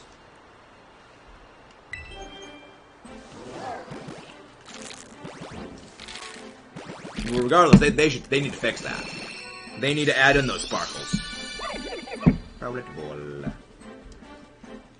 So I've gotten one shiny. I've gotten one shiny from Terror raids, and that was my shiny Oinkologne, which I almost didn't catch because I didn't realize it was shiny until like the only reason I caught that shiny Oinkologne was like, did I evolve Lechonk? I might as well catch this just to be sure. And then after I realized, like, oh wait, that's a shiny. That was a fun time. Because this was like close to release. This was, I think, maybe a week after the game released. I found that shiny Oinkologne. So no shiny chum was that. So I was still working on completing the decks. Oh look, it's more fun. I guess Flareon has a lot more spawn locations than I realized. But yeah, that's pretty good. Rowlet ball. Why are all of these eggs Rowlet? Like, why are there so many...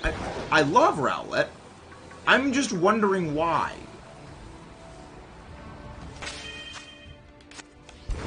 It's just Rowlet Central here. Maybe it was a crystal effect. Maybe it was. I don't remember what Terra type Andreas's shiny Volcarona raid was. So it could have been whatever the Terra types sparkle effect were. Yeah, we're getting like 4 Rowlet eggs.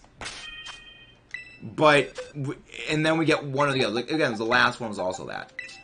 I guess game really just wants us to get Rowlets shiny. I'm doing okay, Christopher. We got shiny Kricketune. We got the shiny Skidoo family.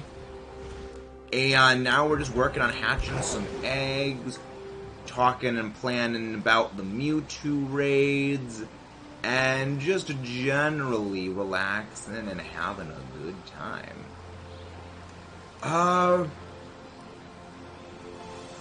Yeah.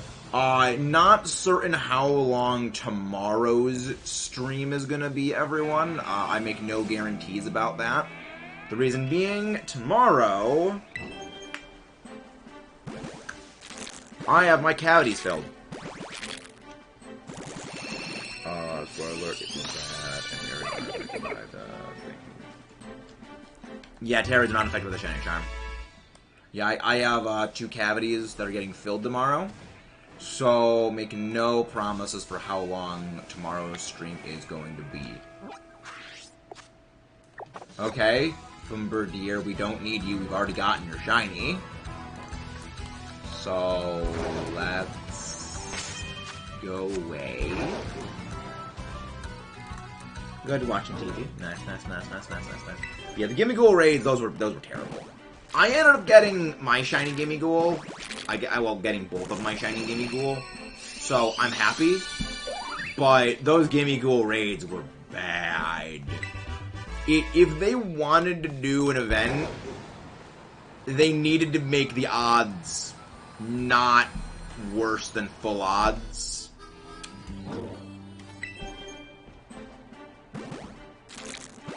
Like, I understand them not wanting to do the 2% shiny odds that the events back on Sword and Shield were, because, like, yeah, 2% shiny odds, that's a bit insane. But 1 in 4,100, I believe it is 1 in 4,103, I believe is the actual odds, or like 1 in 4,105. It's one of those 2 numbers. Those were bad. Like, that was bad. You know, I think, realistically, the odds for the Gimme Ghoul raids should have been maybe on the low end, 1 in, like, 600 or 700. But, you know, enough where it's relatively reasonable to get it, but not so much that it's just basically handing out, you know, shiny Gimme Ghoul like it's candy. So, you know, rare enough that it's still special, but common enough for most people to get them, and they just didn't do that. So that's why I think it was... Again, I think they intended those Gimme Ghoul odds to be higher, and something went wrong with the programming of it. I have no way to verify that. That is just my hypothesis. And that is based on absolutely nothing. That's why it's a hypothesis. Hypotheses have absolutely no backing. It's a theory if there's proof.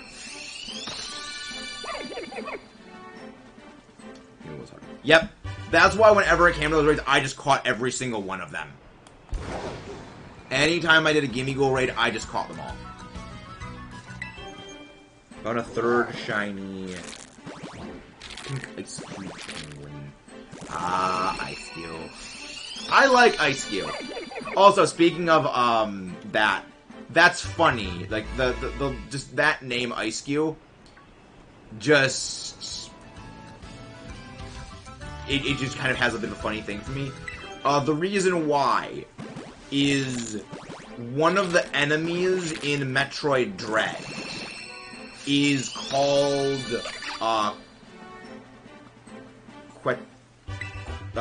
Quetzoa, I believe is how it's pronounced. It's like a bug monster.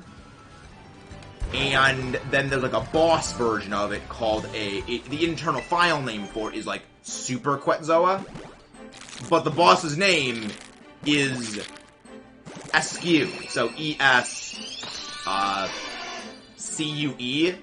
And the name comes from just, S-Q.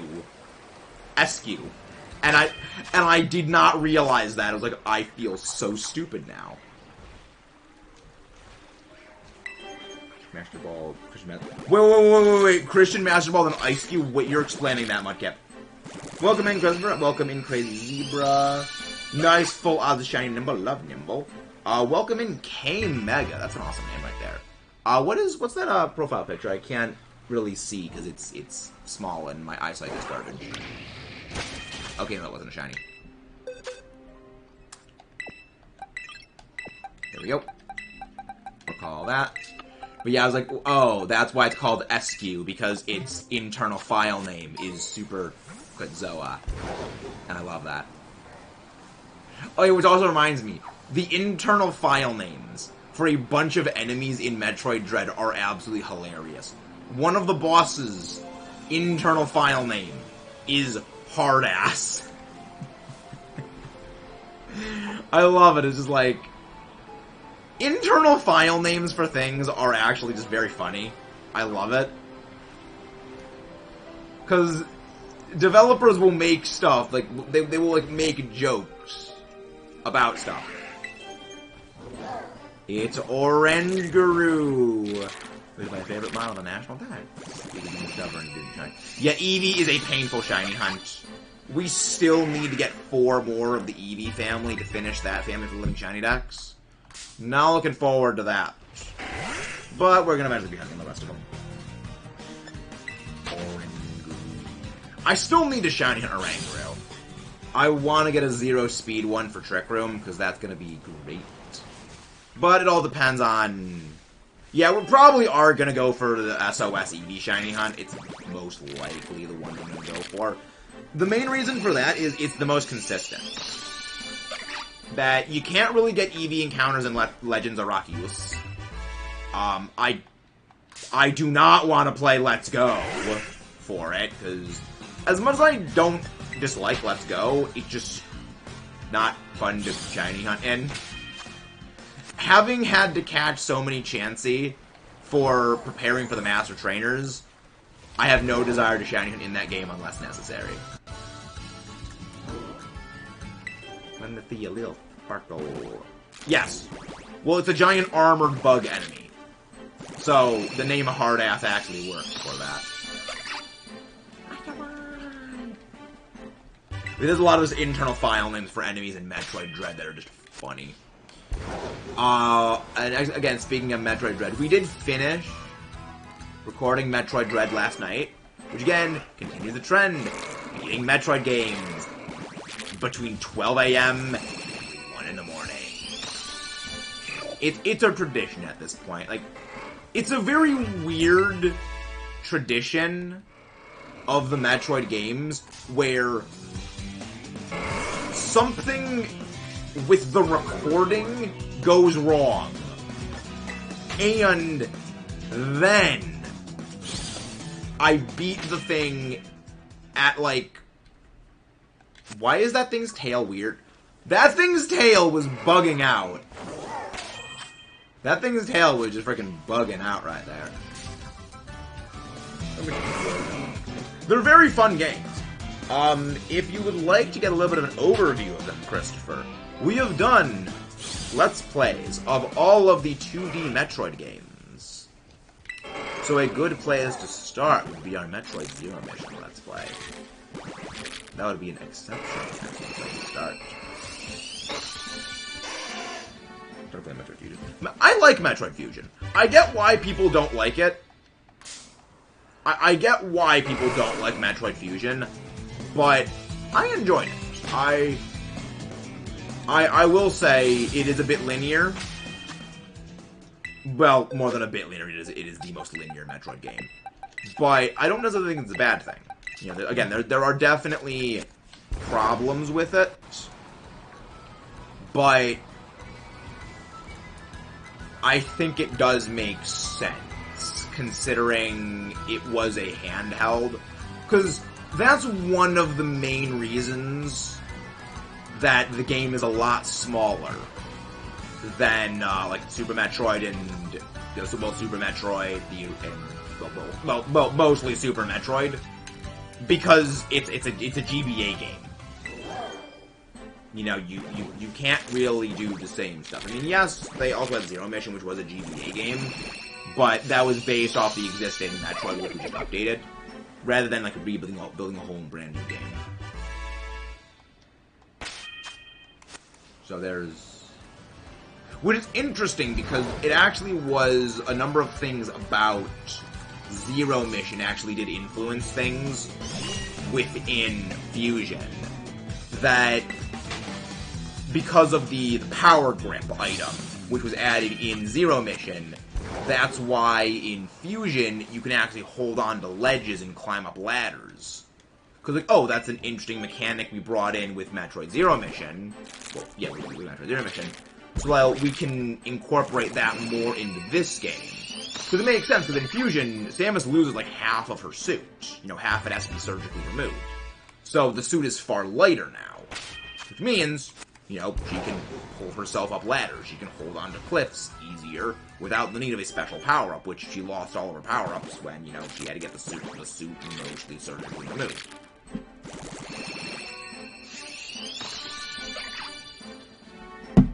I need some water. Putting on whales. Oh.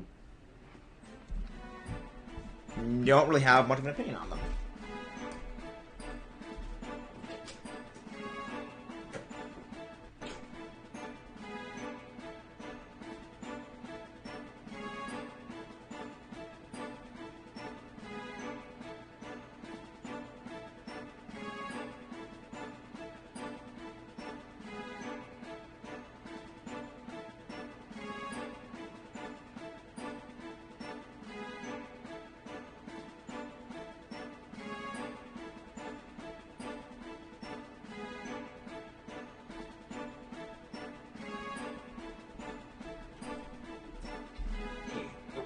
Always remember, everyone, hydrate or dihydrate. Water is your friend. Hydrate if only to outlive your enemies. If only to outlive them. No, you should not. You could not eat a Metroid. They actually explained what happens if something like that happens, Mudkip, in Dread. It would not be good for you. It would be very bad. Chillin', playing Madden. You'll find out in Metroid Dread, Mudkip. You'll find out what happens. Honestly, I do really like what they did with Metroid Dread. I enjoyed that game. Is Metroid dealing? No, Metroid. Metroids are these little floaty things. You tell me or Google tells me. Okay. Okay. Yeah, I'm very interested because they did say that Metroid Dread kind of concluded the story for the story, like the saga that Metroid has kind of been working on since the first game, you know, Zero Mission, Samus Returns, Super Metroid, Metroid Fusion, and now Dread. It kind of concludes like that whole story arc. But we do know that they are working on Metroid Prime 4. We know Metroid Prime 4 is still a thing that exists. And hopefully we get more Metroid stuff, because this is also one of the things about Metroid Dread that just kind of shocks me. That Metroid Dread is the best-selling Metroid game there has ever been. And it sold 3 million copies. And now, my friend had to explain to me why that's actually a pretty significant amount. Because I'm usually like, okay, yeah, Pokemon games sell like 20 million, 25 million. You know, those are nothing. And they basically explained, like, yeah, Pokemon sells a shit ton of copies because the games that sell the most appeal to the casual demographic. That's why if you look at, like, the top-selling games for the Switch. It's Mario Kart, which, I mean, obviously that makes sense, and Animal Crossing are the two best-selling Switch games at, like, 40 million for Animal Crossing and, like, 55 million for Mario Kart. So it's like, Metroid appeals to, like, a generally a more specific demographic. So it still sold a lot. Yeah, that is also exactly what Echo said. What helped Animal Crossing was that, like, it came out right as lockdown started. So, like, the timing of it was just perfect. I never realized Animal Crossing. Yeah, Animal Crossing, it does very well. Again, it also did well because of the timing of when it specifically came out. But yeah, like, Mario Kart generally, like, sells extremely well. Again, the games that appeal to the casual player are what sell the most. That's one of the reasons why, like, despite, you know, how much people love Pokemon games like XD Gale of Darkness, Coliseum, and the Mystery Dungeon games, you know, love Conquest, those games really don't sell all that well. You know, I believe taken together, both XD and Gale of Darkness together sold less than 4 million copies. What are your thoughts on so far on the DLs? On the Pokemon DLC and all of it? I'm looking forward to it. I think it looks pretty neat. Again, we don't really know too much about anything, so we can't really make any assessments until we see in full what the DLC is, which is going to be when the DLC comes out. I generally refrain from making any judgment calls on it. The main reason for that is, if you go in, you know, front-loaded, oh, this DLC is going to be the greatest thing in the world, or, you know, this game is going to be the greatest thing in the world, or this DLC, this game is going to be the worst thing in the world, you're generally going to only see the negatives or only see the positives about it. Which is... neither of them, I would say, is a healthy mindset to go into a game with, because it blinds you to the flaws of something. At the same time, it could also blind you to the positives of it. So I generally go in neutral. If Slowpoke, that would generally be happy. Kind of wish the game continue getting content updates. More Animal Crossing didn't get as much updates. Well, again, it's a very casual game. It's kind of within what the scope of the game is. And I don't think that Nintendo anticipated that Animal Crossing would do as well as it did. Again, like, one thing that really was in Animal Crossing's favor was just timing. You know, it really did well just because of the specific timing of when it came out. You know, if it came out, say, like, a year earlier, it may not have sold as well. I think it probably would have sold, like, pretty well, but it probably wouldn't have, you know, gotten, you know, 40 million copies. Well, it probably would have gotten maybe 30 million. Before you get Isabelle, so on, she's killing me. I have no idea what any of that means, Mudkip. But sounds good? Question mark? You're gonna stream? Yeah, well, David Dots, we've already answered this. You asked this before. I am going to be streaming the DLC. We streamed the playthrough of this game. So we are going to be streaming the playthrough of the DLC area. I'm looking forward to it. Like, I think it'll be interesting. Animal Crossing Horizons. Again, I don't know. I've never played Animal Crossing. You need to use small words for my smooth brain, Mudkip. Oh, my sandwich is in. My sandwich is over.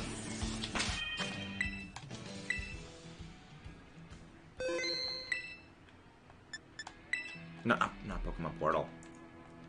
Did not meant to Pokemon Portal. I meant to go to picnic. But yeah, we are gonna be.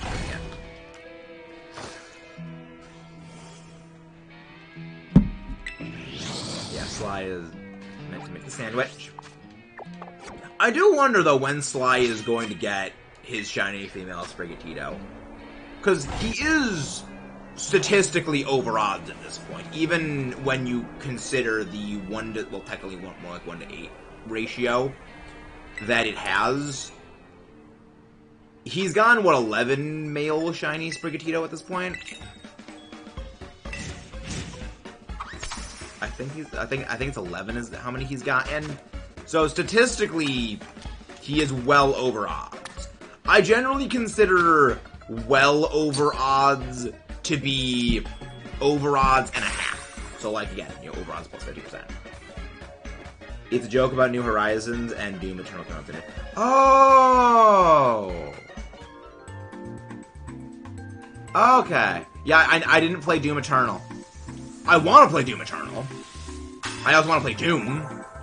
But I've never played them. Max, this is clever wordplay. The funny thing is, it is like, thank you. Thank you. He will be mad when you have to get a shiny thing. He's always so mad when I get a shiny female starter. I've gotten so many of them.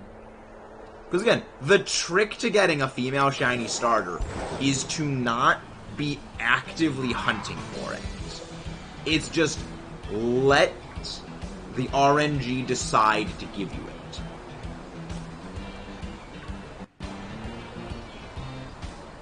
Yeah, it's gonna be fun when I shiny hunt that, and because I remember my first shiny Chespin and my first shiny Grookey, both of those were female, and Sly just lost it with anger when that happened. Also, that to not be a Sly Man sim.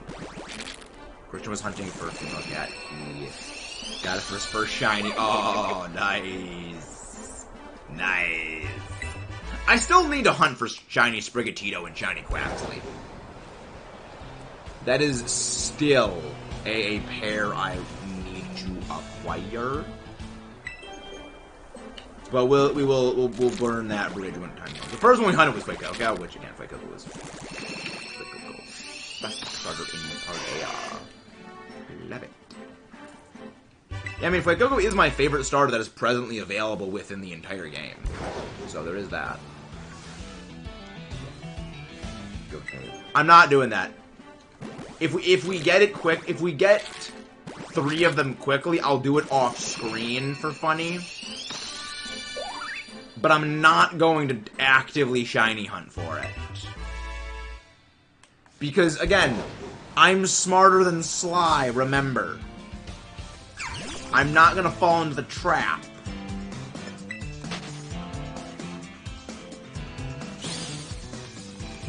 I'm the smart one.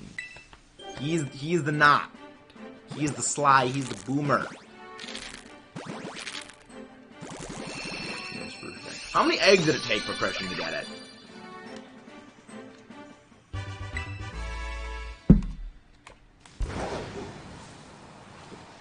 it? How many did? Yet you hunt for 0-speed Ivy. The thing is, Mudkip, that's easy to do. The 0 IVs are actually very easy to get.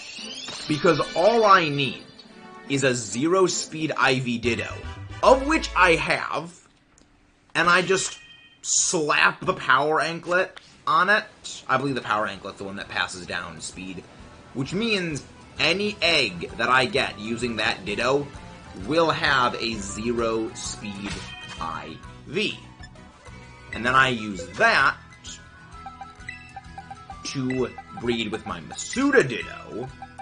So I use the Pokemon that hatches from the egg that has a 0 speed, so say 0 speed Fuecoco. I put the power anklet on that Fuecoco, and then use that with my Masuda Ditto to get 0 speed Masuda eggs. It's not a very difficult process. It's just a matter of knowing how to do things. Because at that point, every single egg will have a 0 speed. It's no different than just breeding for any other thing.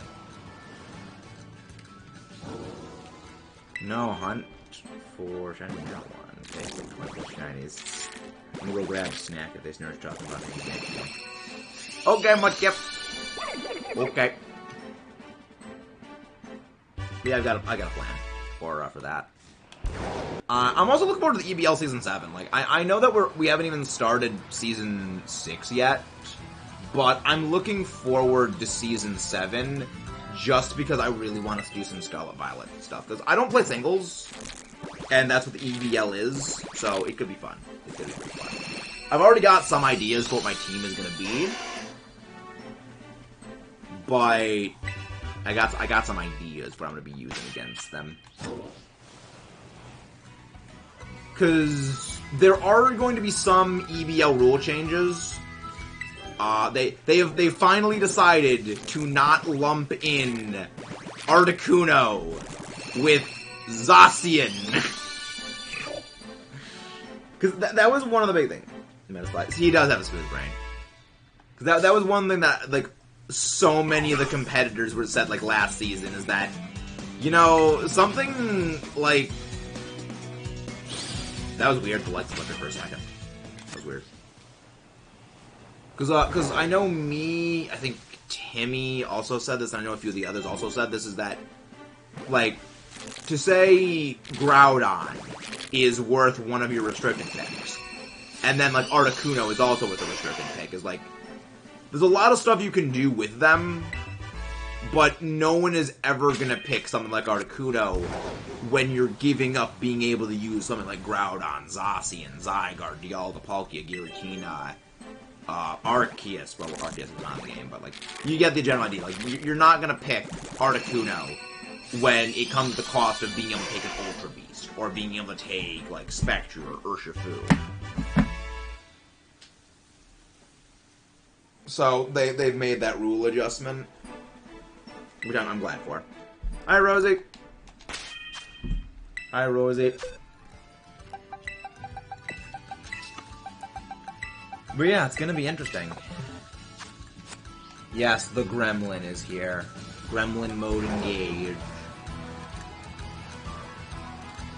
Yeah, it's gonna be interesting. And there's gonna be a few other miscellaneous changes to the EBL rule set, which I'm generally a fan of them. I think that a lot of them are pretty good. There's only one that I'm kind of a little mixed on, but even then, like, I understand why it's done, and I can't agree with it. Yes, we have gotten 3 shinies so far, Rosie. 2 shiny Skidoo and a marked shiny Kricketune that was not on a sandwich. Hello there, here. I'm Maxus. Pleasure to meet you here. And again, guys, if you haven't done so, please don't forget to leave a like on the stream and subscribe for more. I'm not sure how long the whole stream is going to be, but it's what we balling. We ball. We balling. Yep, full odds. Because Rosie brings in humor. Rosie makes things more entertaining, which is why we don't ban Rosie. Which is why Mudkip does not have permission to always ban Rosie.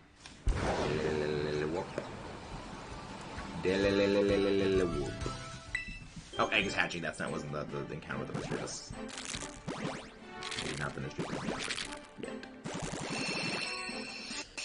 yet. Man, it is terrifying seeing Fluttermane just... It's terrifying to just see Fluttermane continue to rise more in terms of usage statistics, because every day Fluttermane just seems to get better. It's weird to think that one change to Fluttermane made it go from, like, 49% usage to now, like, 64% usage. Just changing its Terra type from fairy to water improved its usage by 15. Well, not 15%. Improved its usage by, honestly, about 30%, considering.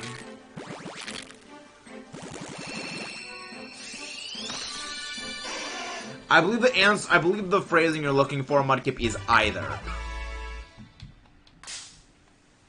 Is either. Right. Orco-dorg.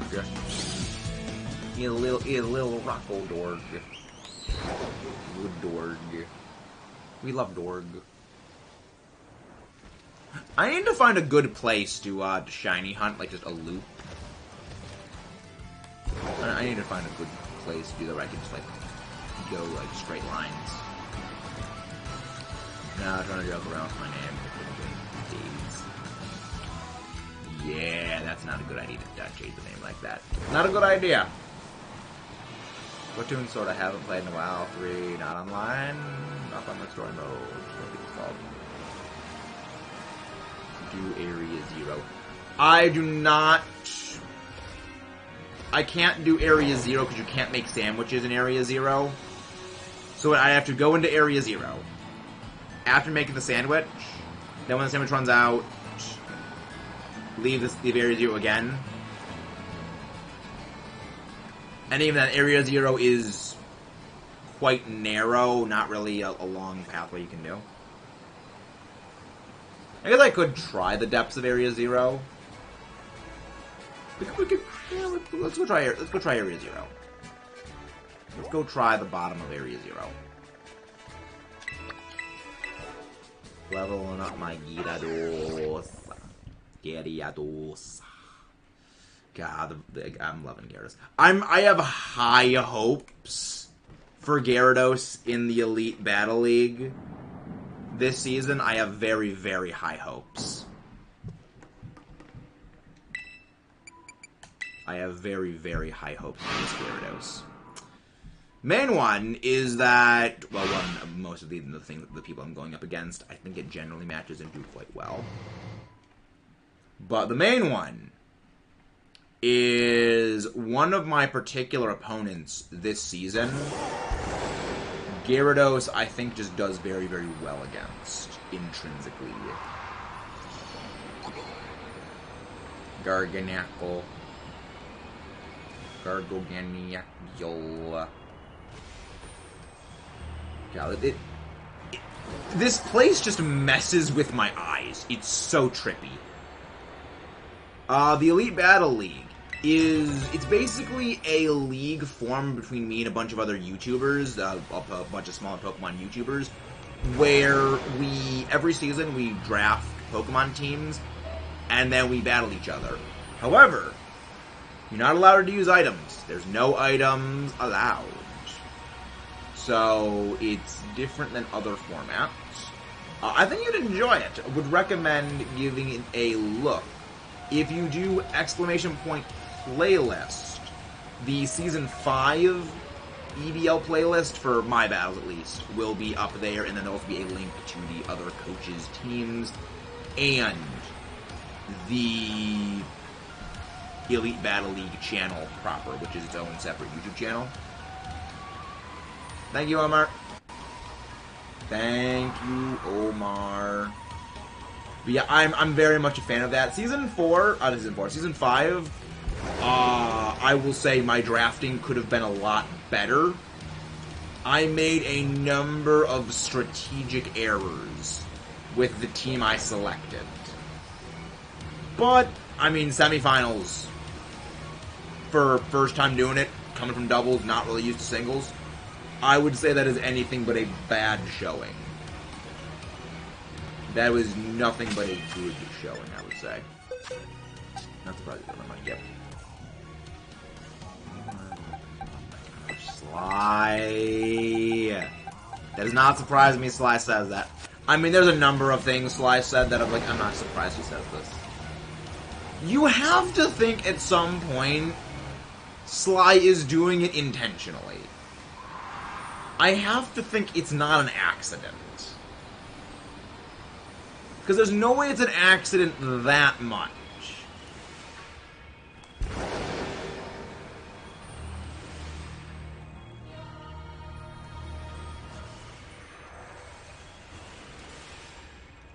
Are you shiny?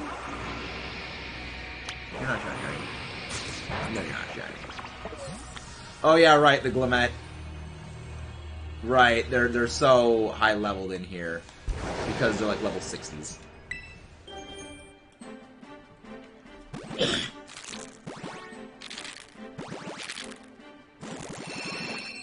I did. I honestly don't remember that, Mudkip. Remember, my brain is very smooth and my memory is not good. I really do not remember that. I'm probably because of blocking it out because it was just that bad.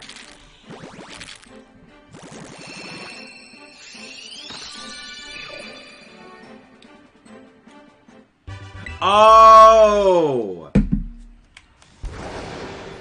Oh, that one. Okay, now I vaguely remember that.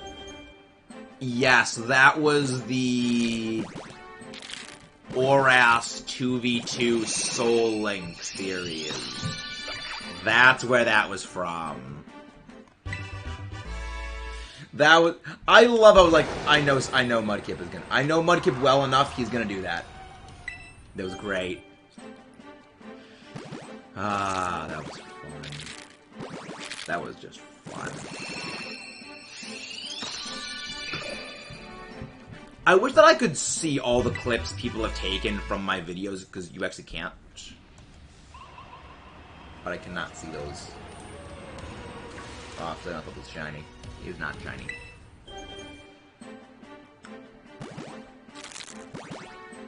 Sly is a fool. Sly is a fool. You can't. Oh my gosh. Christian, no! Not you too, Christian! Again, this is why Sly is a boomer. This boomerness rubs off on people. Oh, of course, it's Arena Trap. Of course, you Arena Trap.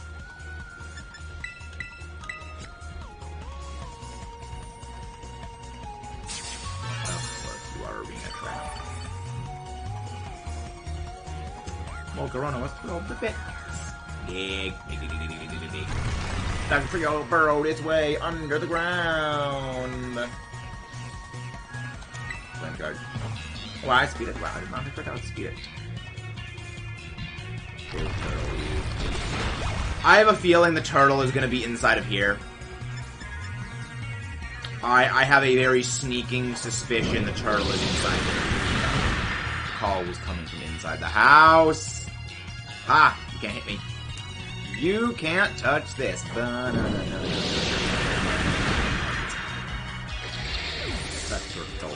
Honestly, the thing is, it's not even that big. Terraphagos is, like, small. Oh, they're all evolving now. I hate this. Yeah. Terraphagos is small. It's, like, maybe, like, 3 feet wide, it seems, at most. Like, it's a... Terraphagos is a freaking frisbee. I am mashing B. Terraphagos is a freaking frisbee. Like, am I wrong? Is this thing not a frisbee?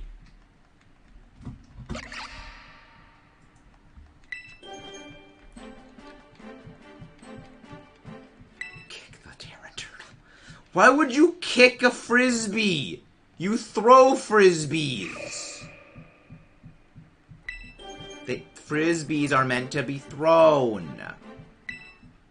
Just like Sly Man Boom Guy's brain. Oh my gosh, one more! This is one of the few things that I think Legends did a lot better. You can evolve when you want. Not, it's this.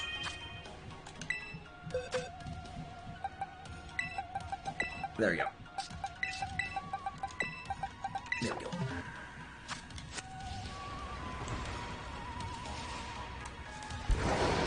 Yeah, that's also one of the things about Area Zero I'm not a fan of. Is, like, the high-level stuff. Oh, it did unsparse. I had it unsparse. Silly little snack. Little noodle snack. Avoid the flowery thing. Well, it's not flowers, it's actually a rock. Avoid the rock thingy. Fall Pokemon is gonna freak out back in. Yeah. Like, that is honestly one of my... Or at the very least, make it an option to not automatically evolve. Because, like, they have that for moves, whereas, like, you don't automatically learn moves on level up. Which I love. But I can, to a degree, understand why they don't have it. But the option to turn it off would at least be good. I mean, I know that the Everstone exists. Yeah. Fur is a 6-foot long floof noodle. It is 6 feet of floof. It is an absolute floof noodle. Fur is a 6-foot long floof noodle. Yes, Fur is 5'11". It is terrifying. I don't know if you saw, but I recommended a Team Starbase for the egg hatches. I did not see that. Which Team Starbase? Which base was that? Because depending on which one it is, that has walked a lot. Yes, the food has walked a lot. Which? Yo, Chessman! That is the Chessman line finished! That is the finishing Chessman family! Let's go! More shinies today. Let's go, people! I'm not spoon-fed. I am not spoon-fed. I am just properly good with my hunting.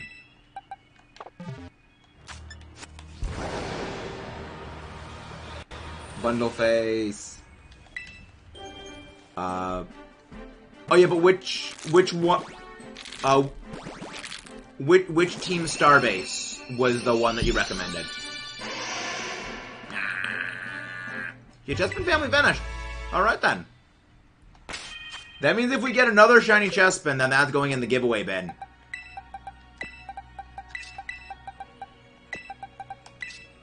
And I just bred up so many boxes of eggs.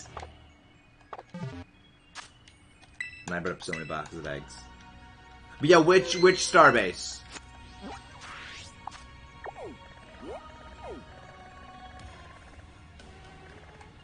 I don't want to do this one, because this one I know lags the game. That one slows the game down pretty heavily. I don't remember where the rest of them were. Atticus, I know, also is, like, a bit laggy.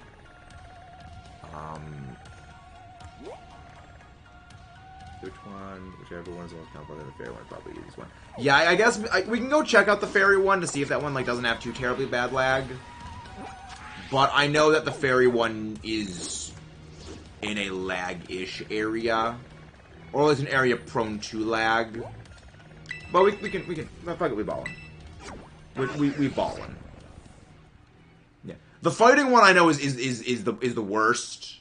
Cause, like, it's not, like, a loop. Where's the dark... Oh, yeah, where's the dark one again? Oh, yeah, the dark one is around... the dark one is around...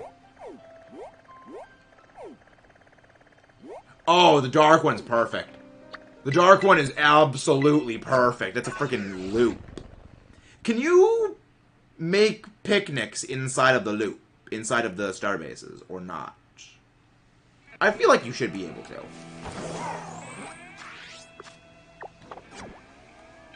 Yeah, north... west. There we go. Let's go this way. Just squeeze through. Yeah. This is ideal. This I think is an ideal spot.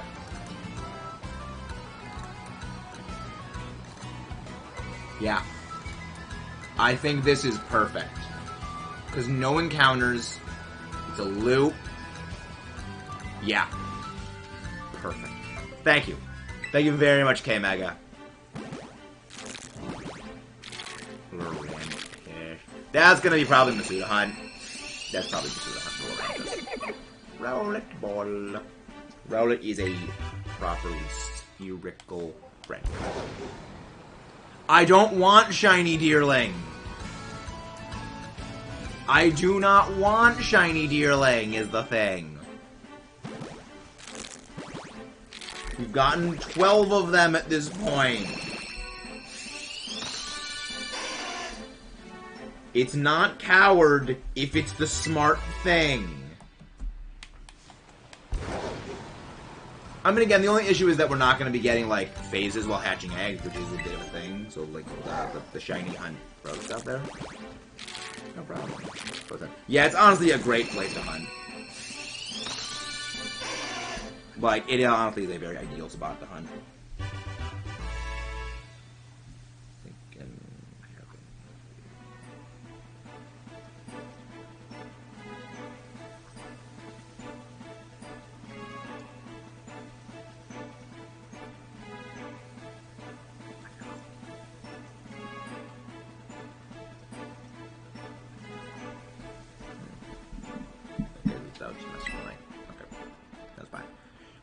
What does a shiny deerling look like? Oh, the head flower just turns pink. That's it. Nothing else changes. The flower just turns pink. That is all. And the flower is pink. Hey there! That is a name I have no idea how to say the name, but welcome in. I'm doing very well. Yes, all of them have the head flower being pink. All of their head flowers are pink. Today's going very well. We got 4 shinies so far today. We got 1 shiny Chespin, which finished the Chespin family. We got a full odds for the shiny Charm, shiny Team, and we got 2 shiny Skidoo. So everything's going pretty well. Everything's going pretty delightful so far. It's going pretty good.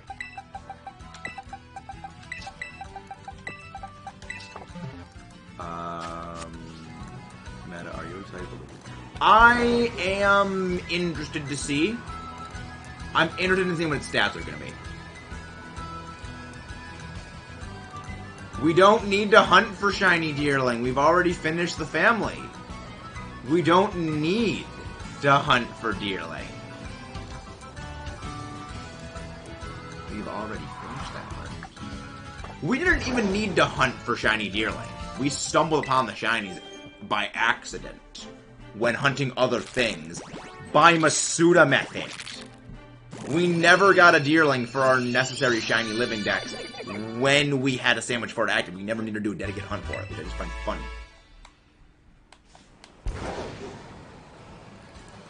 One big tart food because who cares? You have chosen wrong. The correct answer is always Chimchar. Correct answer is always Chimchar. And again, guys, don't forget to leave a like and subscribe if you haven't done so already. Not sure how much longer we're actually going to be live for, though. I mean, I am a coward, but that's kind of neither here nor there. I do hate deerling. I don't dislike deerling, actually. The deerling memes come from that I've found shiny deerling 12 times in Scarlet Violet. Just while hunting other Pokemon, I have just found deerling an absurd number of times. See, look. Female shiny starter. Female starters. It's not hard to get, Sly. Try better next time. But yeah, I don't dislike deerling. It's just the memes come from so many times we have found them. It's become a joke within the everything. Are they still live today? Are they still live? I don't think they're live. Yeah, they're still. Yeah, they're it would really be funny if Sly gets 4 females and a shiny male on the bench. That would be funny. That would be the freaking greatest thing ever. Like, Sly. Again, Sly invites the suffering. He knew what he was getting into when he decided to shiny up for females for Tito. Like, he knew exactly what he was getting into. And I find that the best. That was the best part. But it's gonna be fun. I really do wonder what he's gonna have planned for after he gets it. Because I think at this point, he just has no plans for what to do after he gets the Sprigatito, because it's all that he's been doing for so long with Pokemon. It's like, okay, what do I do now? But I was the same way when it came to, like, when I finished the Shiny Ho-Oh hunt. If it weren't for the fact that I gave up on that hunt live, I was like, we're just gonna do something different. I would have no clue what to do after that.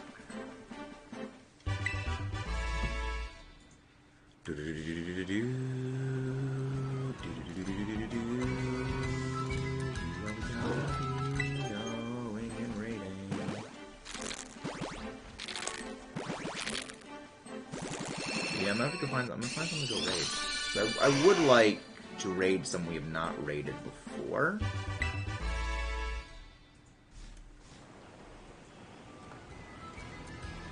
But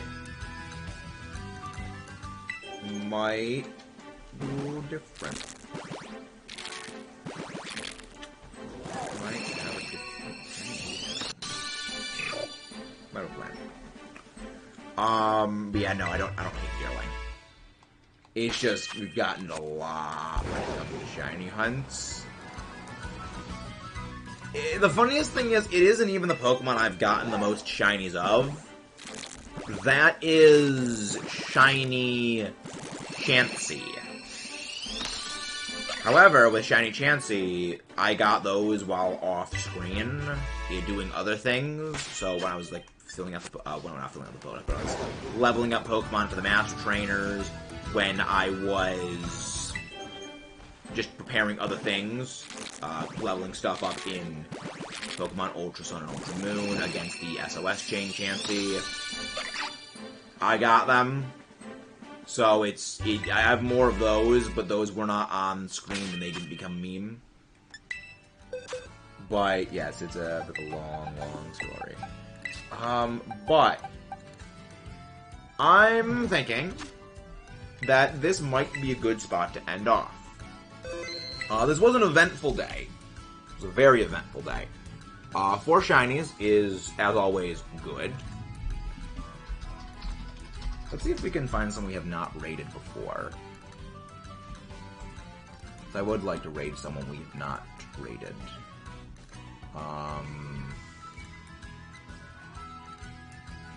Let's see. Yeah, there's... Oh, yeah, those are hacked. Those are hacked. Yeah, there's a lot of...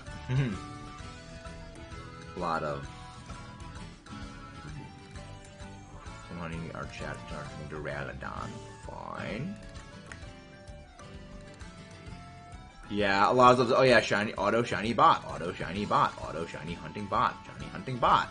It's like not a good thing. Yeah, this is someone we have never raided before. Let's give Shiny Lotus a raid. Nice shiny with you as well. Let's go raid them. We've never raided them before. So let's send some support. We always like to support other streamers. I will see you guys next time. Don't forget to leave a like and subscribe and check out our playlists. See you tomorrow. Bye bye.